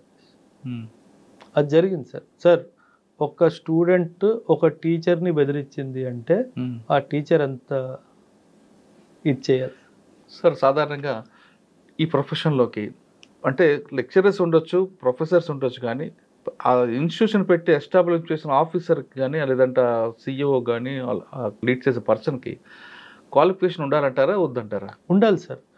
ఉండకపోతే కమర్షియల్ మైండ్ సెట్ వచ్చేస్తుంది. That is the reason why. అందుకే మీరు ఎప్పుడైనా గమనించండి సార్, ఇప్పుడు నేను ఇంట్రొడక్షన్ ఏం చెప్పాను, ఐఎమ్ ది అకాడమిక్ డైరెక్టర్ అని చెప్పాను. Any decision related to academics I am the final authority, not even the management, as per the terms of agreement. నేను ఇది పిల్లలకి ఇవ్వాలి అంటే నో అని చెప్పే అధికారం ఎవ్వరికీ లేదు. మీరేమైనా చేసుకోండి, manage how to run the institute, రెంట్లు ఎలా కట్టుకోవాలి, జీతాలు ఎలా ఇవ్వాలి, అది మీకు హెడ్ ఎక్కువ. నాది స్టూడెంట్కి ఇది ఇవ్వాలి, ఇది నా ఫైనల్ డిసిషన్. సో అందుకే ఏకమైస్ అకాడమీలో సార్ ఎనీ డిసిజన్ సంబంధించి మీటింగ్ ఉంటే student is in the centre of the decision making. స్టూడెంట్కి ఇది సెట్ అవుతుందా అవ్వదు, నెక్స్ట్ పాయింట్ కిల్డ్, అక్కడ ఎండ్ అయిపోతుంది. ఇప్పుడు మేనేజర్స్ ఉన్నారు కదా సార్, పనిచేసే వాళ్ళు, వాళ్ళకి అర్థమైపోయింది ఇప్పుడే ఇది ఒకసారి కొట్టేస్తారు, ఇది ఒకసారి వాళ్ళు ముందే కొట్టేసుకుంటారు sir. So that is where I'm పిల్లలు లైక్ చేస్తారు. అచ్చా సార్, కొన్ని కాలేజెస్ కానీ కొన్ని స్కూల్స్ తీసుకోండి, కార్పొరేట్ స్కూల్స్ 6th క్లాస్ నుంచి సివిల్స్ ఫౌండేషన్ పెద్ద పెద్ద యాడ్లు ఇచ్చుకుంటే లక్షలు పెడుతూ సెపరేట్ క్యాంపస్ పెడుతుంటారు. అసలు 6th క్లాస్ వరకు సోషల్ సైన్స్ మ్యాథ్స్ ఇవి చదవకుండా డైరెక్ట్గా సివిల్స్ వరకు సంబంధించిన ఫౌండేషన్ కోర్స్ అనేది సూటబుల్ అవుతుంటారా? అంటే అది మనం పిల్లలతో చేసే ఒక చాలా పెద్ద తప్పు సార్. చేయకూడదు sir. Because child has to learn all the subjects up till an age. Intermediate వరకు చైల్డ్ని డిస్టర్బ్ చేయకూడదు సార్. ఎందుకంటే ఆ ఏజ్లో వాళ్ళు ఇంకా మైండ్ గ్రో అవుతుంది సార్. వాళ్ళకి ఏం అవ్వాలి, అటు సమాజం ఏంటి, నేను ఈ సమాజానికి ఏం తిరిగి ఇవ్వాలి, నా హోదా ఏం ఉండాలి, ఈ ఆలోచన ఇంకా బిల్డ్ అవుతున్నాయి సార్. వాడు బేసిక్ సబ్జెక్ట్ తెలియాలి కదా. తెలియాలి సార్. అండ్ సబ్జెక్టే కాదు సార్, మేబీ వాడికి ఒక ఆర్టిస్ట్ అవ్వాలని ఉండొచ్చు, ఒక స్పోర్ట్స్ మెన్ అవ్వాలని ఉండొచ్చు. మనము we will influence their mind. అది చేయకూడదు. నేను సార్ మీరు యాక్చువల్లీ కరెక్ట్గా ఈ పాయింట్ తీసుకొచ్చారు. పేరెంట్స్ వస్తారు సార్, పిల్లలు 4th 5th స్టాండర్డ్ పిల్లలు ఏవో తోడొచ్చారు అనుకుంటాను, సడన్గా స్టూడెంట్ ఎవరంటే వీళ్ళని చూపిస్తారు. నేను లిటరలీ తిట్టి పంపిస్తాను సార్. ఇంకొకసారి నాకు కానీ ఇన్స్టిట్యూట్ కానీ ఫోన్ చేస్తే బాగోదు. బట్ వేరే ఇన్స్టిట్యూట్ వాళ్ళు అడ్మిషన్ తీసుకుంటున్నారు, మీరు చెప్తే నమ్మరు sir. 3rd class student, degree student ఒకే క్లాస్ అటెండ్ అవుతున్నారు. అంటే parents have lost it sir. Institute వాడికి ఏముంది, డబ్బు వస్తుంది, వాడికి 25,000 30,000 నెలకు అంటాడు, సంవత్సరానికి అంటాడు. వాడు పెద్దగా అయ్యేంత వరకు వస్తూనే ఉంటాయి కదా సార్ డబ్బులు. గుడ్డిగా డబ్బులు వేసేస్తున్నారు సార్. అంటే అదొక క్రేజ్ అయిపోయింది సార్. కానీ అది నేను సపోర్ట్ చేయను sir. Never never sir, never. Intermediate okay, intermediate తర్వాత okay, but not before intermediate. అది నేను ఎప్పటికీ సపోర్ట్ చేయను సార్. ఫైనల్గా చెప్పండి, హైదరాబాద్లో చాలా ఇన్స్టిట్యూషన్ ఉన్నాయి సార్ సివిల్ సంబంధించింది. ఎక్కడ చూసినా సరే మనం మష్రూమ్స్ లాగా కనిపిస్తుంది. అవును సార్. కానీ మీ దగ్గర ఎందుకు చేరాలి సార్? Simple sir. నేను మీ ర్యాంక్ అయితే గ్యారంటీ చేయను సార్. మీకు బాగా నేర్పిస్తాను, అన్నీ బాగా చెప్తాను. ఏ రోజు యాజ్ ఎ స్టూడెంట్ కానీ మీరు పేరెంట్స్కి కాల్ చేసి నాన్న తప్పు జరిగిపోయింది, మనం తప్పు ప్లేస్లో వచ్చాము అని చెప్పే అవకాశం మీకు ఇవ్వను సార్. యాజ్ ఎ నేను ఎప్పుడు చెప్తాను sir, I don't deal with any financial part of the institute. నేను యాజ్ ఎ టీచర్గానే ఉంటాను సార్. ఎప్పుడు పిల్లలకి వాళ్ళకి ఎటువంటి ప్రాబ్లం వచ్చినా సబ్జెక్ట్ పరంగా కానీ పర్సనల్ పరంగా కానీ I'm always there for them. In the past కూడా ఉన్నాను, ఇన్ ద ఫ్యూచర్ కూడా ఉంటాను. నేను ఎందుకు నేను నా దగ్గరికే రండి అని నేను అనట్లేదు సార్. నా దగ్గరికి వచ్చిన వాళ్ళని నేను 100% నిజాయితీగా వాళ్ళు కట్టిన డబ్బులకి నేను తిరిగి 10 రెట్లు ఎడ్యుకేషన్ ఇస్తాను. ఎడ్యుకేషన్ ఒక్కటే కాదు sir, my army experience use చేసి వాళ్ళ పర్సనాలిటీ మీద కూడా నేను చాలా వర్క్ చేస్తాను సార్. యాక్చువల్లీ ఒక పేరెంట్ వచ్చాడు సార్, ఒక అబ్బాయిని తీసుకొని అడ్మిషన్ తీసుకున్నాడు సార్. ఒక 14-15 డేస్ తర్వాత తిరిగి వచ్చాడు సార్. ఏదో ఇష్యూ ఉందేమో అనుకొని రండి సార్ అని కూర్చోమంటే, సార్ ఆ అబ్బాయి జాయిన్ అవుతాడంటే ఏదో వచ్చాను సార్, ఏదో వీడు సరదా కదా అని చెప్పేసి అన్నాను. అబ్బాయి మారిపోయాడు సార్ 2 వీక్స్లో అన్నాడు. ఏం మారిపోయాడు సార్ అంటే, ఎప్పుడు టీవీ చూసుకుంటూ కూర్చోవడము, క్యాజువల్గా ఫోన్లో టాక్స్ చేయడము. ఇప్పుడు మేము టీవీ చూస్తుంటే టీవీ కట్టేస్తున్నాడు సార్. నేను చదువుకుంటాను మీకు కనిపించట్లేదు అనేసి. అంటే ఆ మైండ్తో ప్లే చేయాలి సార్. పిల్లలకి చదువు ఎందుకు ఇంపార్టెంట్, ఆ డైమెన్షన్ నేర్పిస్తే కానీ పిల్లలు అర్థం చేసుకోరు. అందుకే స్టార్టింగ్లో ఒక 10 to 15 days I only try to build their personality sir. అది నా యూఎస్పీ సార్. జనాలు ఏం చేస్తారు, ఫస్ట్ డే నుంచి క్లాసులు అన్నట్టుగా, అది నేను చెయ్యను సార్. అసలు యూపీఎస్సీ ఎందుకు, మీరు ఎందుకు అవ్వాలనుకుంటున్నారు, ఇవన్నీ వాళ్ళకి అవగాహన ఇస్తేనే కదా సార్ వాళ్ళు ఎందుకు వచ్చారు అన్న విషయం తెలుస్తుంది. సో ఇక్కడ నేను చాలా నా student sir maybe UPSC pass అవ్వకపోవచ్చు, కానీ ఆ సంవత్సరం నా స్టూడెంట్ ప్రిలిమ్సే ఫెయిల్ అయ్యాడు అనుకోండి, ఆ సంవత్సరం టాపర్ ఉన్నారనుకోండి, ఎదురు కూర్చోబెట్టండి, డిబేట్లో నా స్టూడెంట్ ఓడిచ్చేస్తాడు సార్. ఎందుకంటే ఆ లెవెల్ ఆఫ్ నాలెడ్జ్ నేను ఆ స్టూడెంట్కి మాత్రం పక్కాగా ఇస్తాను. యూపీఎస్సీలో పాస్ అవ్వడము చాలా ఫ్యాక్టర్స్ ఉన్నాయి సార్. అదృష్టం ఒక ఫ్యాక్టర్ ఉంది, టైమింగ్ ఆఫ్ ప్రిపరేషన్ ఒక ఫ్యాక్టర్ ఉంది, చాలా ఉన్నాయి సార్. కాకపోతే పాస్ ఫెయిల్ అనేది కాదు sir important. You come, you learn. Success is a by product. నేను ఎప్పుడు చెప్తాను నా స్టూడెంట్స్కి, సక్సెస్ వెనక పరిగెడితే అది రాదు. మీ ఇన్నర్ కాంపిటెన్స్ని మనం ఇంప్రూవ్ చేయాలి. సద్గురు గారు చెప్తారు, why's few people are successful, why's others are not, because they did not work on their inner competency. ఆ ఇన్నర్ కాంపిటెన్సీ మీద నేను పనిచేస్తాను సార్. మీరే స్టూడెంట్ అనుకోండి, మీరు వర్డ్ ఆఫ్ ఎక్స్ప్రెషన్లో వీక్గా ఉన్నారు, దాని మీద పనిచేస్తాను. So that is where the difference comes. A student మీరు కెమెరా తీసుకొని ఇన్స్టిట్యూట్కి రండి సార్, లైవ్ వెళ్ళిపోదాం, ఒక్క స్టూడెంట్ కూడా నెగటివ్గా మాట్లాడు. That's my guarantee. సో ఎందుకంటే I'm giving the best supports. That's the idea sir. మీ దగ్గరకు వచ్చేవాళ్ళు సివిల్ సాధించాలి, ఆ గోల్ రీచ్ అవ్వాలి అని వచ్చేవాళ్ళు రకరకాల ఇష్యూస్ చెప్తుంటారు. డిస్ట్రాక్షన్స్, ఇది వద్దు, ఇది కావాలి, అది కావాలి, ఇది కావాలి, ఈ ఆప్షన్ కావాలి, ఆ ఆప్షన్ వద్దు, ఇటువంటి ఆలోచన వచ్చిన వాళ్ళకి మీరు చెప్పేదేంటి సార్? ఆప్షనల్ ఒక క్వశ్చన్ మీరు రేస్ చేశారు. ఆప్షనల్ జనరలీ మార్కెట్లో ఏం జరుగుతుందంటే సార్, ఏదైతే ఇన్స్టిట్యూట్ డైరెక్టర్ ఉన్నారో తను ఏ ఆప్షన్ చెప్తారో పిల్లలకి అదే ఫోర్స్ఫుల్ అదే ఆప్షన్లు ఇచ్చేస్తున్నారు సార్. ఇంట్రెస్ట్ లేకపోయినా సరే ఫోర్స్ఫుల్లీ. అంటే ఈ సంవత్సరం లాస్ట్ ఇయర్ ఏ ర్యాంకులు ఎక్కువ ఆప్షన్ వచ్చిందో పబ్లిక్ అడ్మినిస్ట్రేషన్, హిస్టరీయా ఏది వస్తే అదే దాన్నే చేయట్లేదు. వాళ్ళు ఏం చేస్తారంటే తను చెప్పే ఆప్షనలే పిల్లలు తీసుకోవాలి. ఇప్పుడు ఫలానా ఇన్స్టిట్యూట్ ఏ ఉందనుకోండి సార్, ఆ institute head is taking anthropology optional. 90% of the students will force to take anthropology. That is ఆ రోజు రాదు, ఆ ఇయర్ రాకపోవచ్చు. అలాగని కాదు సార్, స్టూడెంట్గా సబ్జెక్ట్ అవగాహన లేకపోతే ఎలాగా, ఇంట్రెస్ట్ లేకపోతే ఎలాగా. సో అక్కడ తప్పు జరుగుతుంది సార్ పిల్లలతోటి. సో ఎప్పుడైనా సరే నా అభిప్రాయం ఏంటంటే సార్, ఒక ఇన్స్టిట్యూషన్ హెడ్ ఆప్షనల్ సబ్జెక్ట్ చెప్పొద్దు సార్. ఆప్షనల్ సబ్జెక్ట్ తను చెప్పాడు అంటే 99% స్టూడెంట్స్ని తన వైపే లాక్కుంటాడు. అందుకే నేను ఇప్పుడు పొలిటికల్ సైన్స్ ఇంటర్నేషనల్ రిలేషన్స్ నా ఆప్షనల్ సార్, ఆంథ్రోపాలజీ నేను చదువుకున్న ఆప్షనల్ సార్. నేను చెప్పలేక కాదు, మేడం కూడా చెప్తారు సార్ మీరు ఆప్షనల్ చెప్పొచ్చు కదా కొన్ని డబ్బులు మిగులుతాయి అనేసి. No, because if I teach optional I will force the student to join. స్టూడెంట్కి ఏ సబ్జెక్ట్ ఇంట్రెస్ట్ అదే ఆప్షన్ తీసుకోవాలి. ఇంట్రెస్ట్ కానీ, కెపాసిటీ కానీ, ఆ టీచర్ ఫెసిలిటీ అవైలబుల్ కానీ, ఆ సంవత్సరం ర్యాంకులు ఎలా వస్తున్నాయో, ఆన్ టాప్ ఆఫ్ ఎవ్రీథింగ్ ఆ అబ్బాయికి అమ్మాయికి అందులో ఇంట్రెస్ట్ ఉందా లేదా, అది చాలా. క్వశ్చన్ అడిగా మీకు, ఇది వద్దు అది వద్దు సార్. యూపీఎస్సీయే కాదు sir, any student any competitive ఎగ్జామ్కి ప్రిపేర్ అవుతున్నప్పుడు 4 విషయాల్ని పక్కాగా అవాయిడ్ చేయాలి sir. Crime, cinema, cricket, politics. ఈ 4 ఎవరైతే ప్రిపరేషన్ స్టేజ్లో అవాయిడ్ చేస్తారో ఎవ్వడు తన్ని ఆపలేడు సార్. ఒక గోల్డెన్ రూల్ ఉంది సార్, 1000 days రూల్ అనేసి. మనం ఏదైనా కావాలని చెప్పేసి 1000 days దానికోసం కృషి చేస్తే ఆ దేవుడు మీకు అది 100% ఇస్తాడు. ఈ 4 ఏవి అంటే crime, cinema, cricket, politics. Politics అనేది మనకి జనరల్ నాలెడ్జ్ కదా. లేదు, పాలిటిక్స్ వేరు, పాలిటీ వేరు. పాలిటిక్స్ అది 2 పార్టీల మధ్యలో జరుగుతున్నది, దాంతో యూపీఎస్సీకి సంబంధమే లేదు సార్. కానీ పాలిటీ అన్నది సబ్జెక్ట్, రాజ్యాంగం సంబంధించిన టాపిక్స్, అది పాలిటిక్స్. అది 100% కావాలి. పాలిటిక్స్ దూరంగా ఉండాలి. ఎందుకంటే సార్ తెలియకుండా ఇవి 4 time తినేస్తాయి sir. That is the. Telugu medium చదువుకుని వస్తారు, కొంతమంది ఇంగ్లీష్ మీడియం చదువుతారు, కొంతమంది ఫ్యామిలీ బ్యాక్గ్రౌండ్ మంచి రిచ్ పీపుల్, కొంతమంది మిడిల్ క్లాస్ వస్తారు. అంటే ఏ టైప్ ఆఫ్ స్టూడెంట్ సక్సెస్ అవుతుంటారండి? అంటే ఎవరైనా గోల్ రీచ్ అవ్వాలి, సక్సెస్ అవ్వాలి అనుకున్న వాళ్ళకి మీరు ఇచ్చే టిప్స్ ఏంటి సార్? ఫస్ట్ క్వశ్చన్, ఏ స్టూడెంట్ సక్సెస్ అవుతారు? ఒకటి పేదవాడు సార్, ఒకటి గవర్నమెంట్ స్కూల్లో చదువుకున్నవాడు సార్. రేషియో ఈ కేటగిరీ స్టూడెంట్ది ఎక్కువ సార్ యూపీఎస్సీ సక్సెస్లో. ఎందుకంటే కాన్వెంట్, పబ్లిక్ స్కూల్స్లో చదువుకున్న పిల్లలు, they are pampered students, they are not parented students. Pamper అయి వస్తారు, యూపీఎస్సీలో ఆ స్ట్రెస్ తట్టుకోలేరు సార్.